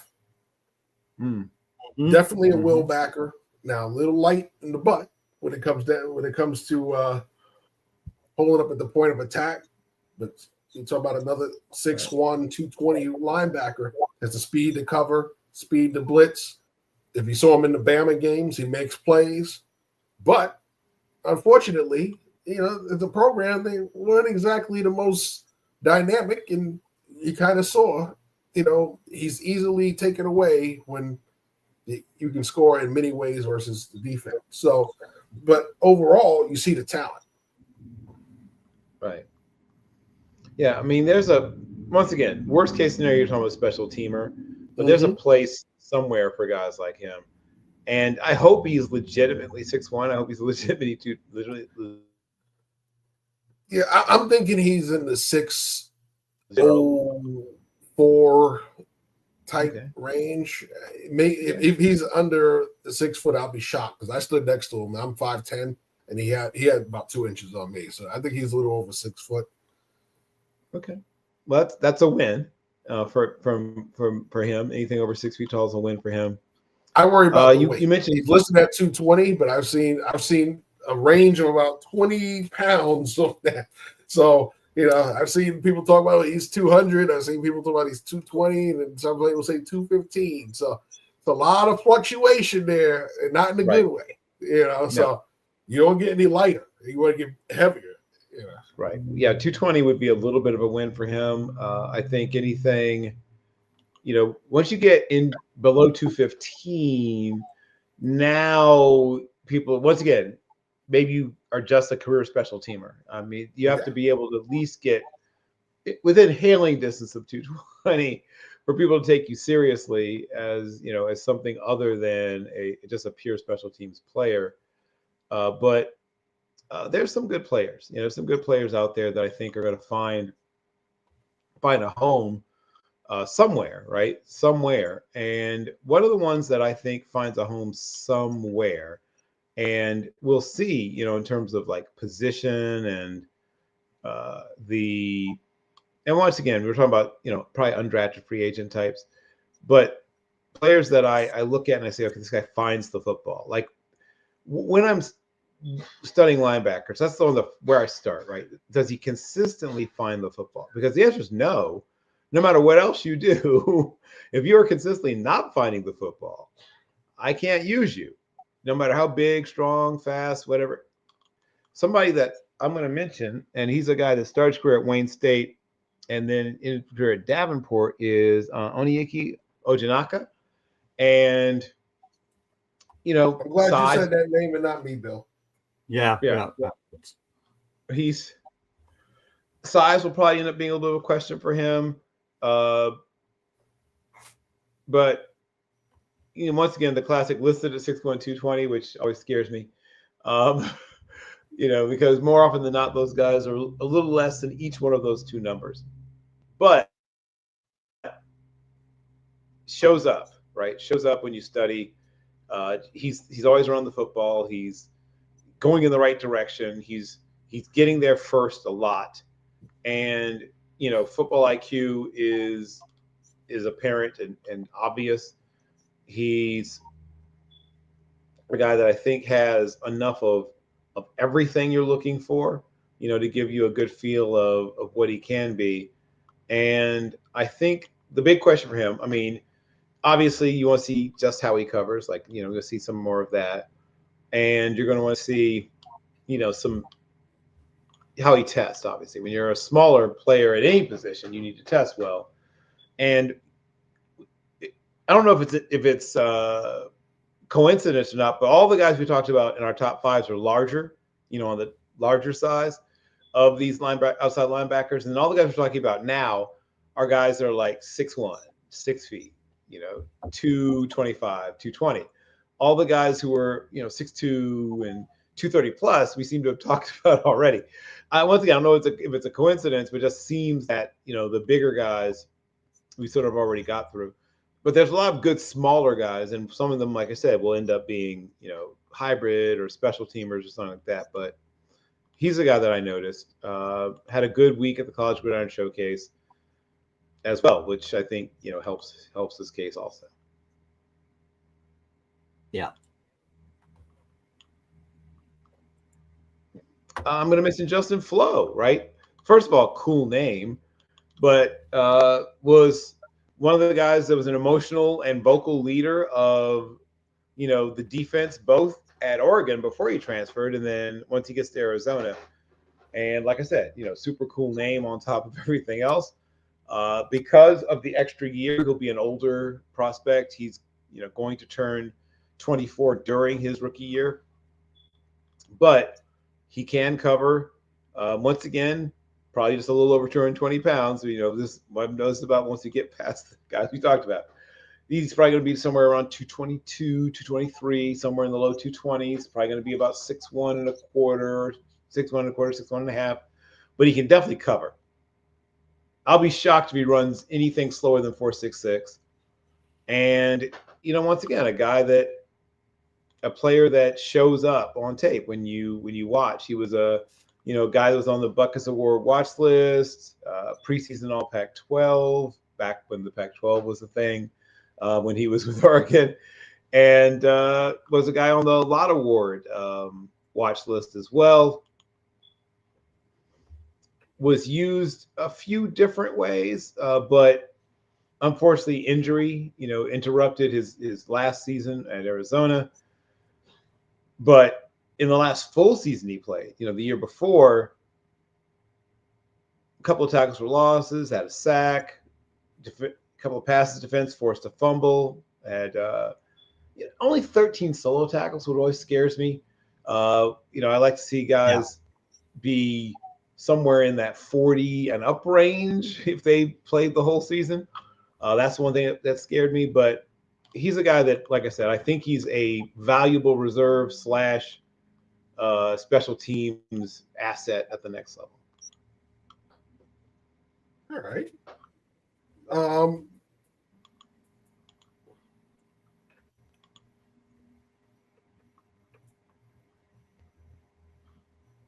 I've got an FCS guy.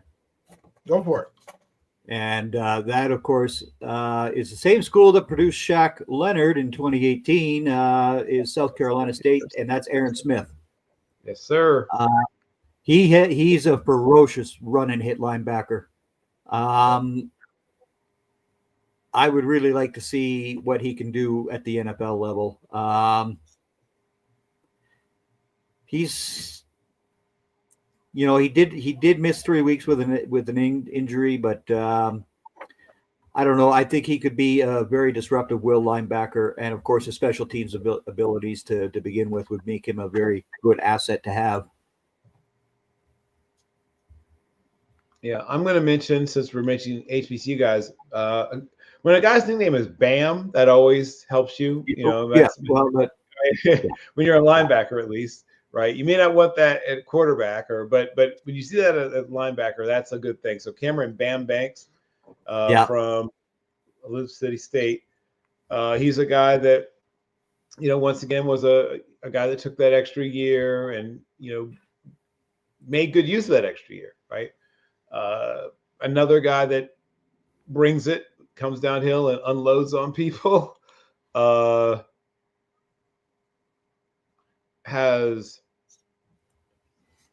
I have to go back and see, did he pull his name out? I thought he declared. I don't know. I'm confused about what he ended up doing. But he may or may not be in this draft class. I got confused because once again, he's a guy at the College Gridiron Showcase. So I don't think he pulled his name out of the draft later, but maybe he did. But I do know that he's a guy that pressed me on tape, was at the College Gridiron Showcase, comes downhill and wants to unload on people. But yeah, he may have actually decided to come back. Oh, because he had a junior college. Okay, so he did pull his name. Never mind. He pulled his name. Okay, so when they made that ruling about people who spent at least 1 year at junior college getting that year back. Okay, that's what getting that year back. Yeah. Okay, so that's why he's back. He's going to be back playing college football again for somebody. Yeah. All right then. Never mind. But I still liked him. Okay, so guys that I know for sure did not pull their names out of the draft and will definitely be playing in the NFL for somebody somewhere, if not as starters, then as reserves / special teamers. Levante Bentley from Colorado is a guy that has an opportunity, showed good change of direction and the ability to play in space, which in the Big 12 you'd better have. Because if you're the linebacker who can't cover, guess what they're going to make you do? So he did show that he has that ability. I have some questions about how he handles certain things. I didn't see him do a lot of stack and shed stuff, so I'll like to see how he handles that when he is asked to do it. But he looked good in space, showed the ability to play zone, play zone defense as a coverage player. I didn't see him do a lot of man, but as the old saying goes, at some point zone turns into man. But he showed he could stay with some slot receivers, most tight ends, and most backs coming out of the backfield. And especially if he gets a chance to sort of keep everything in front, which zone lets you do, keep everything in front of you and come down towards it. I don't know how he would do in, like I said, a sort of more pure man situation. But most teams protect their linebackers, so you don't really get a chance to really gauge how a lot of them handle pure man coverage until they get to something like an all-star game or an NFL camp, where they toss you out there and say, here, go cover Nyheim Hines, or here, go cover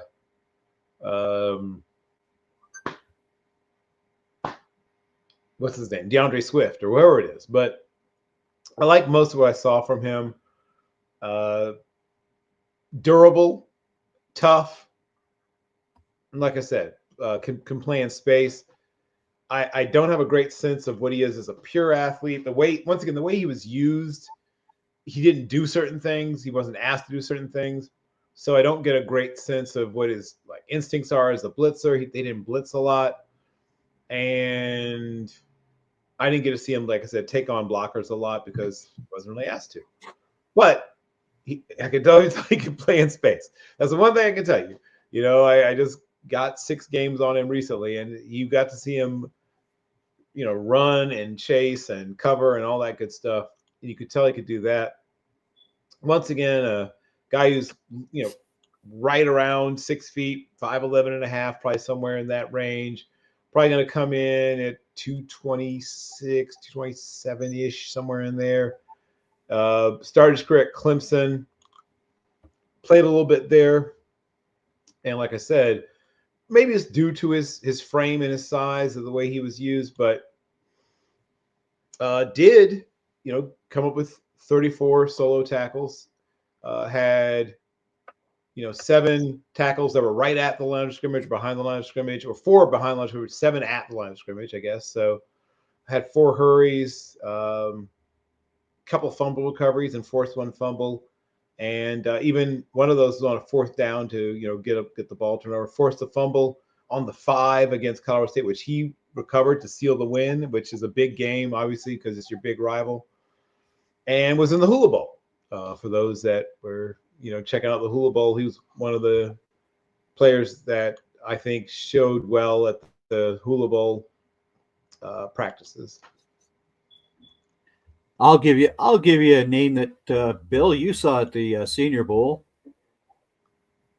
and that is Branson Combs. Oh yeah, yes, I did. Yeah, who was a former FCS wide receiver. Right.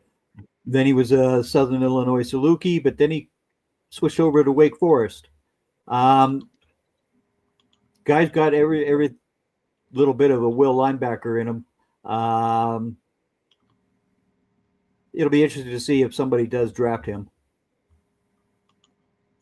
Yeah. I'm going to mention a guy who's, a quote unquote hybrid player. Wyatt Eckler, no relation, I don't think, but Wyatt Eckler from Wyoming, he's been listed at safety and rover and nickel and a little bit of this, a little bit of that, but I don't think he's going to end up being asked to stay a defensive back. And we'll see. I mean, maybe I'm wrong. Maybe he'll end up. I wonder if he's going to be, and once again, maybe he'll end up being a fantastic pure athlete. Yeah. Oh, you know what? He is the younger brother of Austin Eckler. I stand corrected. Okay, he is Austin Eckler's younger brother. Yeah, I thought he was. Yeah, he is. Okay, so I wasn't sure at first. So yes, he is the younger brother. So it's a pretty unusual name. Should have guessed it. But he's a guy that either is a box safety in a world where box safeties are no longer a hot property, or he's going to be asked to become sort of a hybrid, like I said, sort of a that sort of will linebacker type. We'll see exactly how he works out. That'll be one big part of it, and of course, obviously, height and weight. If he ends up closer to 6 feet tall than 5'11" and closer to 220 than 210, that will be a big thing for him. But right. But if it doesn't work out for him to make the transition and he ends up being essentially a box safety only, that then really limits his ability to be on the field, and then means he's probably going to be a special teamer more often than not. Guys who can't really cover nowadays, right? Or cover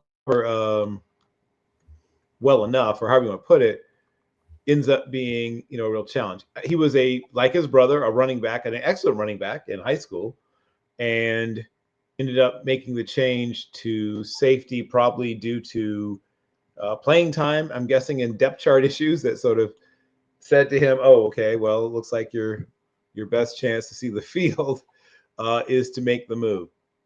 But he's listed at 210 and, like I said, listed at 5'11". If that's true, then he may end up, like I said, being a box safety, which, while it's not, a death knell, it's not the best thing. So apparently he's about 5'11" and a quarter. Sorry, 5'10" and a quarter. So that's not ideal. It's not ideal. So he's a true tweener, and that is not always a bad thing, but it means people have to figure out what they think you are. Yeah.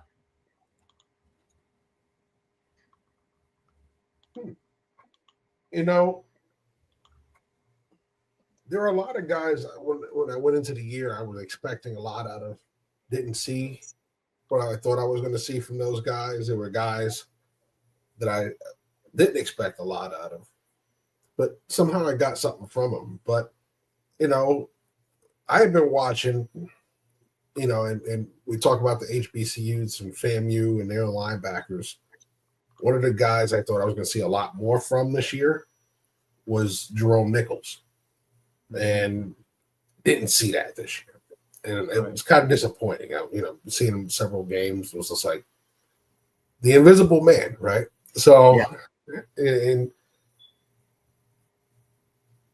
I was hoping when I was going through my preseason list that I was like, okay, I expect big things out of him. Seeing it, didn't see it, and it was kind of disappointing because I thought more of the player.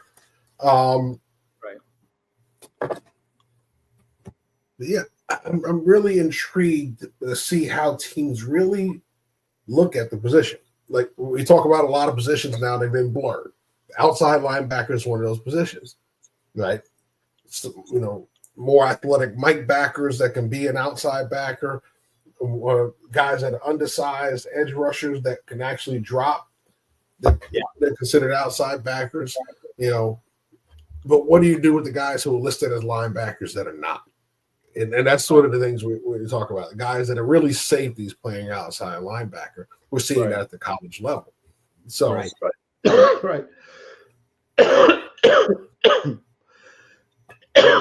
I'm interested to see what happens with a kid like Bryce Norman. Mm-hmm.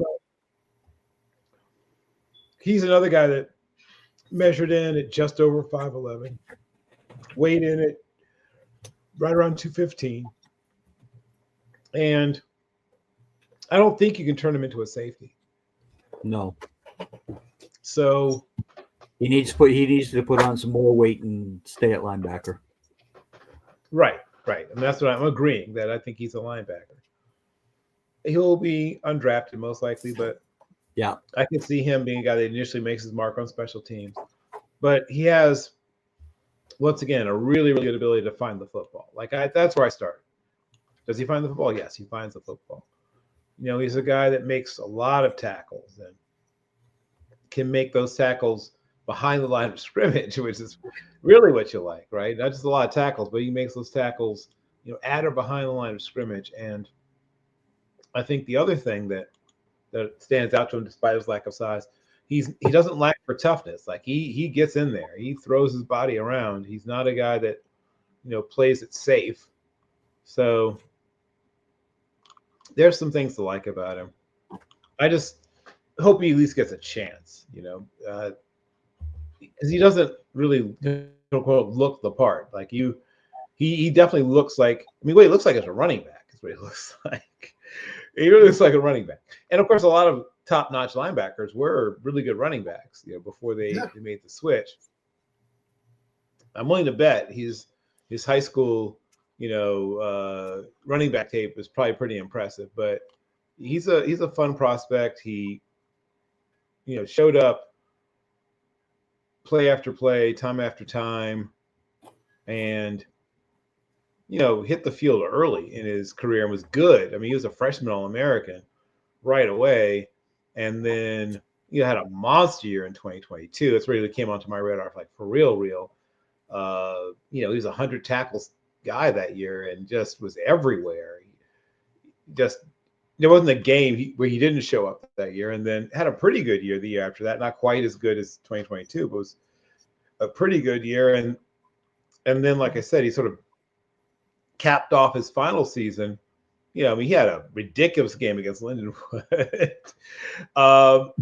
He had a 19 tackle game against Lindenwood, and had a couple of sacks. He was just an unstoppable against them. Had a sack against New Mexico State, and that's playing up, right? Playing up in competition. He had a really good game against Gardner-Webb. Like I said, that monster game against Lindenwood. He had a good game against Northwestern State. This showed up pretty much every game you put on. He showed up, week in and week out, had 15 tackles for loss as a traditional linebacker, playing the real linebacker, we would call it, 58 solo tackles. Just monster season, 136 total tackles because he had 78 assists. Some of these are sort of soft assists, he got in there, but he just shows up. Just week after week, game after game, he shows up. Had 7 hurries. Only real knock on him is, and once again, picks are sort of random. He didn't have any picks that year. In fact, he didn't have a lot of passes defense, though he did drop into coverage a fair amount. He did manage to break up 4 passes, but a lot of those were near the line of scrimmage. But he still can cover. Like, he can cover. I've seen him do it. Which you better be able to do when you're 5'11" and a sliver and 215-ish pounds. Yeah. And that was, it's very similar to Colin Ramos from Navy. It's one of those guys. Everybody talks about that will linebacker and how athletic he was and the plays he made. But 5'11", 209 is what he was listed at. And I don't know if he's all of the 5'11". He may be the 209. But definitely one of those things you look at and go, what do they do with him? He doesn't show you safety on his film. Right. Yeah. And he's plays like a linebacker, but is he going to be physical enough, big enough to hold up at the next level at the linebacker position? That's a major question. So I don't know what scouts do with a player like that, because it's like that's usually the guy that they go, yeah, no thanks on, because they don't know what to do with it. There's a place called the Canadian Football League. And that happens. It happens. It does. It does. And sometimes it's a better deal. I mean, let's face it. Sometimes it's a better deal. You go into Canada and playing a game that fits your measurables. Exactly. Wrong with that, Yep. Let's face it. I was a 5'10" corner by trade. And you know what? I played against 6'5" receivers. If they would have had a lot more jump ball situations, they probably would have scored more on me, but they didn't. So, but nevertheless, you can't, add 3 inches in height. No. You can add some weight, but it may slow you down. But, it is what it is with certain players. If you're just an undersized linebacker, and you have the ability to play safety and cover and do all that stuff, you may be a guy that gets transitioned to safety. If you're an undersized linebacker and you don't have the ability to play safety, maybe it's just not the league for you. You probably end up somewhere else. That happens. Okay. Yep. So there are guys that end up in other leagues and are very good players. They just may not be NFL linebackers. No, exactly right. I mean, the all-time leading tackler for Michigan State is still Danny Bass, who played up here in the CFL forever. And he was just phenomenal, but he just was not ready for the NFL because of his size. He was a smaller linebacker when he started playing. That goes back into the 80s. Right. Right. But the Doug Battershill era. Yes. Yep. And he still has the all-time tackle record for Michigan State. So that is something that he can hang his hat on.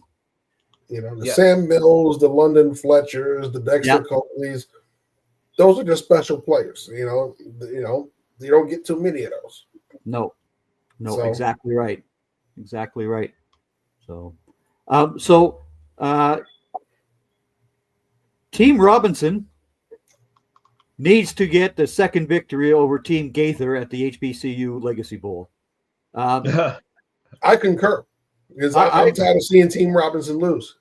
Well, I take that kind of personally. It's 2-1. It's 2-1. This is only the 4th Legacy Bowl. It should be 3-0. It should be 3-0 Team Robinson. That's just me. But that's just me. Team Grambling State is represented by the quarterback for Team Robinson, Miles Crowley. Southern only has one player at the HBCU, Jeff. One. This is scary. This is scary because you remember last year we discussed, them beating up on Arkansas Pine Bluff and then the Grambling Tigers. So Grambling and Southern. Don't remind me of Bayou Classic right now. Please don't. I know. I understand. But again,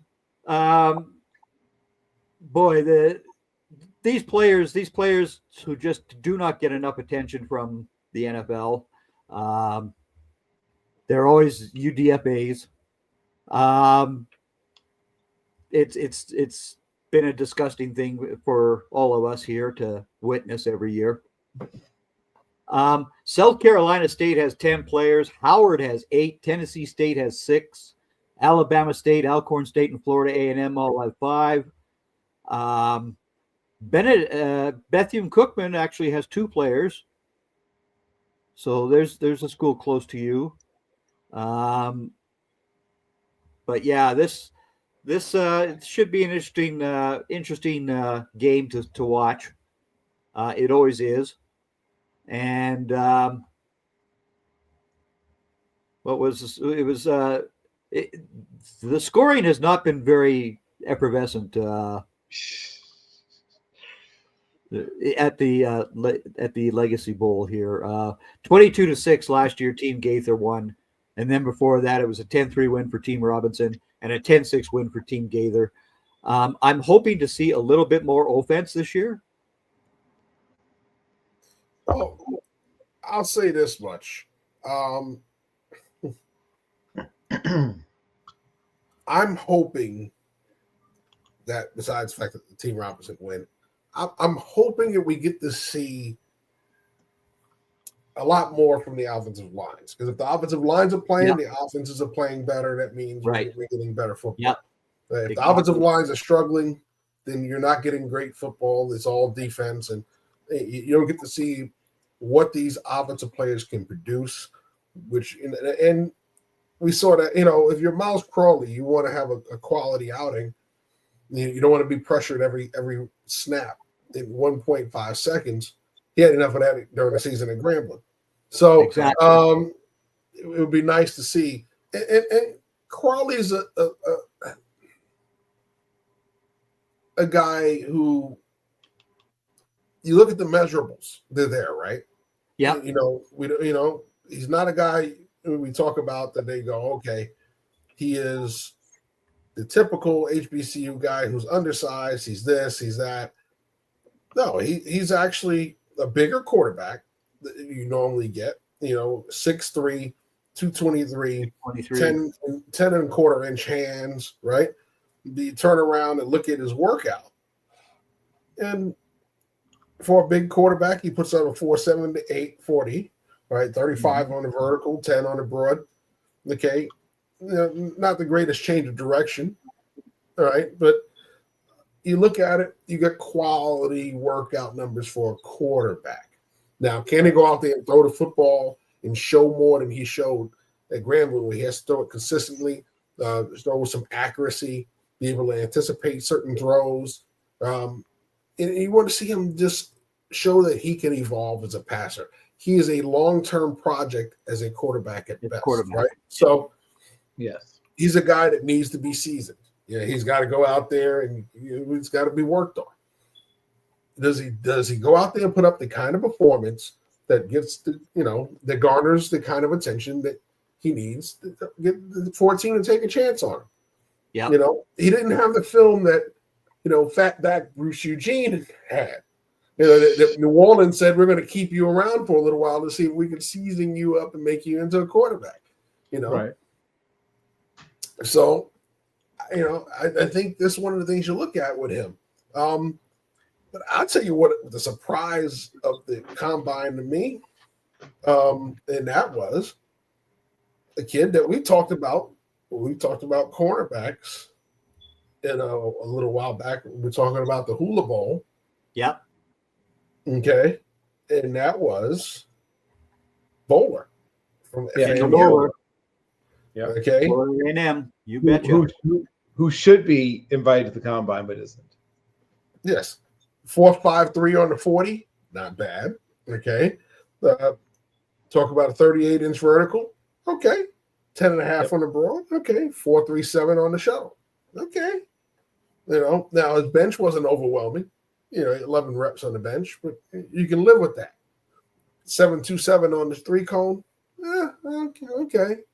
But if you saw him go out to the Hula Bowl, step up against better competition, was locked down there, he should be good this weekend. This week, I should say, out there in New Orleans. All right. So I think he's a solid prospect. Once again, though, We see it every year in the draft. We sit here day 3 wondering when the first HBCU prospect is going to get their name called. And we always are sitting here at the end of the draft going, what is going on? Because then all of a sudden we're watching the waiver wires for not the waiver wires. We're watching the wires to see who's getting signed after the draft. And all of a sudden HBCU. So they want them in camp. You want to sign them and bring them to camp, but you don't want to draft them. I don't get it. There was nine players who were at the HBCU combine who ended up being on NFL teams this year. Andrew Farmer with Denver, Emmanuel Wilson, Green Bay, running back, Xavier Smith, a wide receiver with the Rams, Brandon Codrington, a cornerback, was with Buffalo, Ian Wheeler, running back, with Chicago, Cameron Peterson, a DT, is with New Orleans, Marcus Riley, New York Jets, Keenan Isaac, corner, is with the Raiders, and Cherelis Claudin is with Carolina. So those were your guys who played last year in the bowl, but not one of those names was called during the draft. Not one. Yeah, I feel pretty confident that Carson Benson gets drafted. Oh, yeah. Beyond that, it's a crapshoot. He's going to get drafted. He'll be one of the rare ones this year. He'll go fairly early. Right. I was, once again, as I do, pestering Jim Nagy about Romello Williams because I knew they were going to end up, with a quarterback hole to fill once Will Howard had politely declined. They went in a different direction, Canada. And yes, they did. And I certainly can understand why they made the decision they made. He was, working out locally. He's a tall kid, whatever. But when you just watch Romello and his footwork and his drops and things like that, he's just so far ahead of where that. Once again, I don't want to rehash Mr. Herbsma's being there, but like you would love to see a guy like Romello Williams get that shot, to be seen by everybody and to show what he can do, because while he'll be seen at the HBCU combine and the HBCU, bowl, Legacy Bowl, it's not the same because everybody pays attention to everything that happens at the so it's a different level. I'm sorry, but the man has to just struggle because he's on Team Gaither. So I'm sorry, he just has to struggle. That's it. When it comes to HBCU and the name Robinson, Jeff and I are right on top of that list. We are there. We're both there, and that's it. Yeah, I understand. And I have no particular, allegiance to either one, since there's, no team Norfolk State or no team Willard Bailey or no team, Dick Price, I guess, probably our most well-known football coach. But I'm glad the proceedings, are there. I'm glad that they're getting, some level of attention, but it clearly feels anticlimactic, partially because obviously the Senior Bowl's already happened. If they timed it differently, where some of these guys could get the call up, if they had a big week, get the call up, to the Senior Bowl. I understand it's just not, the way things fell out, but I would love if somehow they could do some things with the manipulation of the schedule so that guys who have a big week at the Legacy Bowl could get the call to go to Mobile. Yeah. Oh, absolutely. Well, if you want to feel better, Bill, had I not gotten accepted to Grambling, I might have been a Spartan. Because, like I said, my sister's an alumnus of Norfolk State. I have cousins.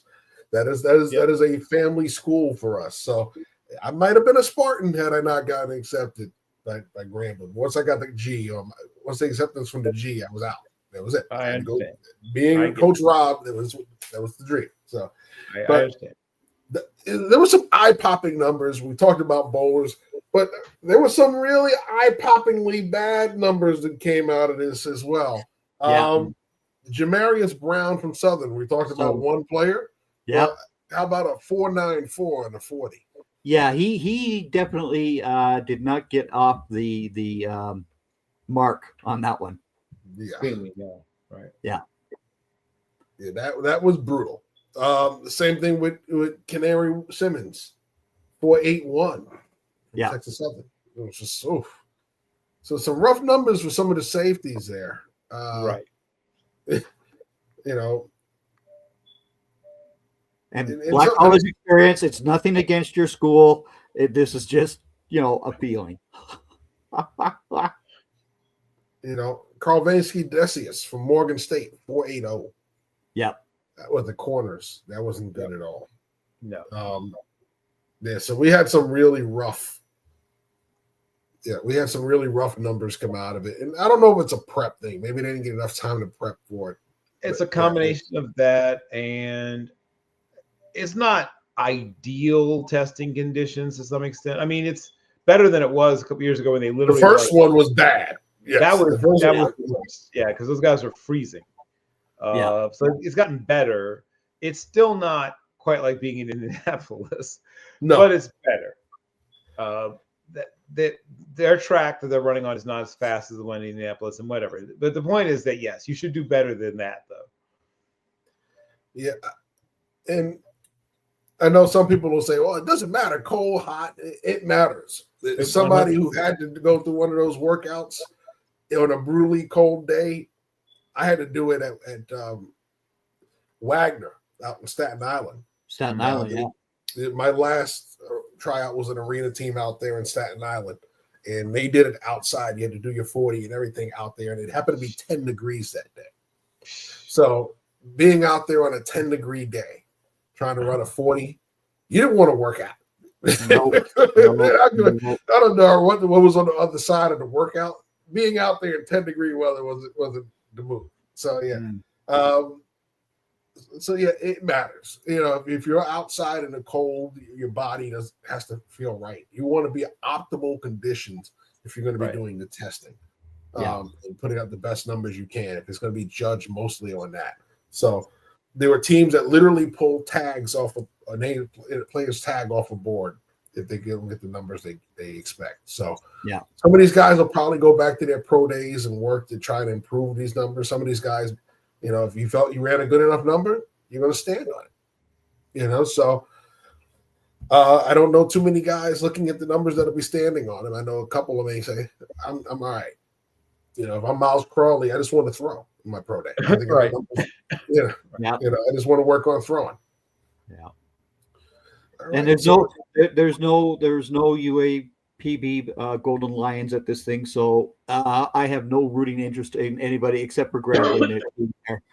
Terran Obstead is still the only Golden Lion in the NFL. Yeah.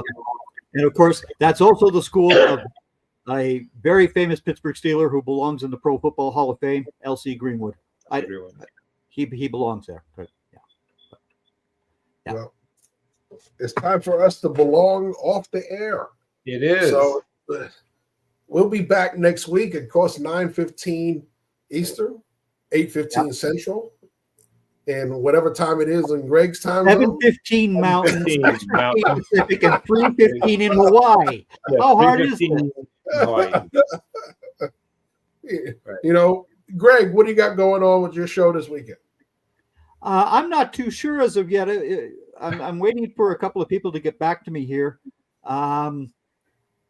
But I plan on talking about the NBA All-Star fiasco. And I want to talk a little bit too about the Team USA beating Team Canada tomorrow night in the hockey. Oh boy. This is the first time in my life I've ever cheered for Team USA in hockey. And it's only because it drives the Toronto Sports Network and their media guys off the deep end that Canada can't be the best in the game. Well, guess what? The USA has a great program. They've won the World Juniors 2 years in a row, et cetera, et cetera. And this is the first time I'm actually cheering for Team USA in the game of hockey. So, yeah. How many Chucks are there? many children does Keith Kachuk have exactly? He has two. He has Matthew and Brady. Okay, Matthew and Brady. Okay, got it. Yeah. Keith Kachuk I'm sorry, the guy was a numbskull to begin with. In 1996, he went after Claude Lemieux in the World Cup of Hockey. The guy was a no-brain player as far as I was concerned. He's another one of these guys that's too big for the actual size of the ice, right? And this is what bothers me about hockey to begin with. These guys are way too big now. I mean, the kid that JT Miller fought at the 9-second mark, he said he stands on his skates at 6'9" for Canada. Are you kidding me? I mean, it's ridiculous. That is crazy. So, and of course, today I wrote my Johnny Lawrence wins article, which is something that I'm very fond of, because I don't like this guy on the right. I don't like him. No, I didn't like that kid. Yeah, well, I'll tell you what. I haven't watched it, Greg. Eventually, I'm going to give in and watch Cobra Kai, because I had a sour taste in my mouth after Karate Kid 3. I'm sorry. That ruined the franchise and anything for me. It's hard to watch it without Miyagi. That's strike two. But see, this was Cobra Kai. This isn't the Karate Kid. This is Cobra Kai, which is what Johnny Lawrence started out with, right? Yeah, right. And this is the true part of Johnny Lawrence's life. So that's the whole thing there. You got to get Mr. Miyagi out of your mind. Although he does appear, right? He does appear, but there's some flashbacks here and there. Yeah. So you can't go from Daniel fighting for his life in Okinawa to coming back and being afraid of Barnes. That didn't make any sense. It ruined the whole thing for me. Terry Silver is the clown that had the Barnes character as well. Yeah, well, I like Terry Silver's character. I just didn't like the whole thing with him being afraid of Barnes. That was stupid. But anyway, Bill, what you got going on this week with work-wise? Yep. So I'm now in mock draft season. I just completed a mock draft simulation I did for the Titans that was very trade heavy. I'll do a more traditional one as well. I'm going to do 32 mocks in 32 days, and I'm going to start writing about them. You'll see that on Team MBS Media. Also, I have 3 articles loaded already about the Vic Fangio defense and how you try to attack it. There'll be a 4th portion of it that I'll start working on this weekend, including an interview with one of my favorite people at the Athletic, Ted Nguyen, who is going to do a breakdown. We're going to look at some sort of X's and O's stuff and how do you attack the Fangio, how do you survive the Fangio, especially the Eagles version of the Fangio defense, so that you can then I would put that in big letters. The Eagles version of Fangio's defense is Eagles version. Yes, correct. Yeah. Because they have so many freaks of nature, they can do things that Fangio frankly wasn't able to do before with other versions of the defense. But yeah, all that. There's 3 sections of a 4 sections already loaded up and saved and ready to rock. And then I'll write the 4th section when Ted gets back in the United States from a well-deserved vacation after the Super Bowl, and I'll be talking to him about every defense has a weakness in how you attack that Vic Fangio defense. All right. Well, it is time to go, guys. We've surpassed the 2-hour mark tonight. We are back next week, 9:15. We'll be talking linebackers, middle linebackers, and running backs. We'll see what guests we have lined up for next week as well. We'll announce that over the weekend. And then corners is in 2 weeks. Yes, corners are March 5th. Yeah. Wide receiver corner. And we will also have March 12th, the first Team MBS Draft Central mocks come out. So there'll be 3 mocks to break down, as there are now 3 analysts on the show. So, all right. So that being said, it is time to go. Thanks for watching, everybody. For Bill, for Greg, and myself. Yep. Make sure you're back next week. Until then, enjoy yourself. Stay safe.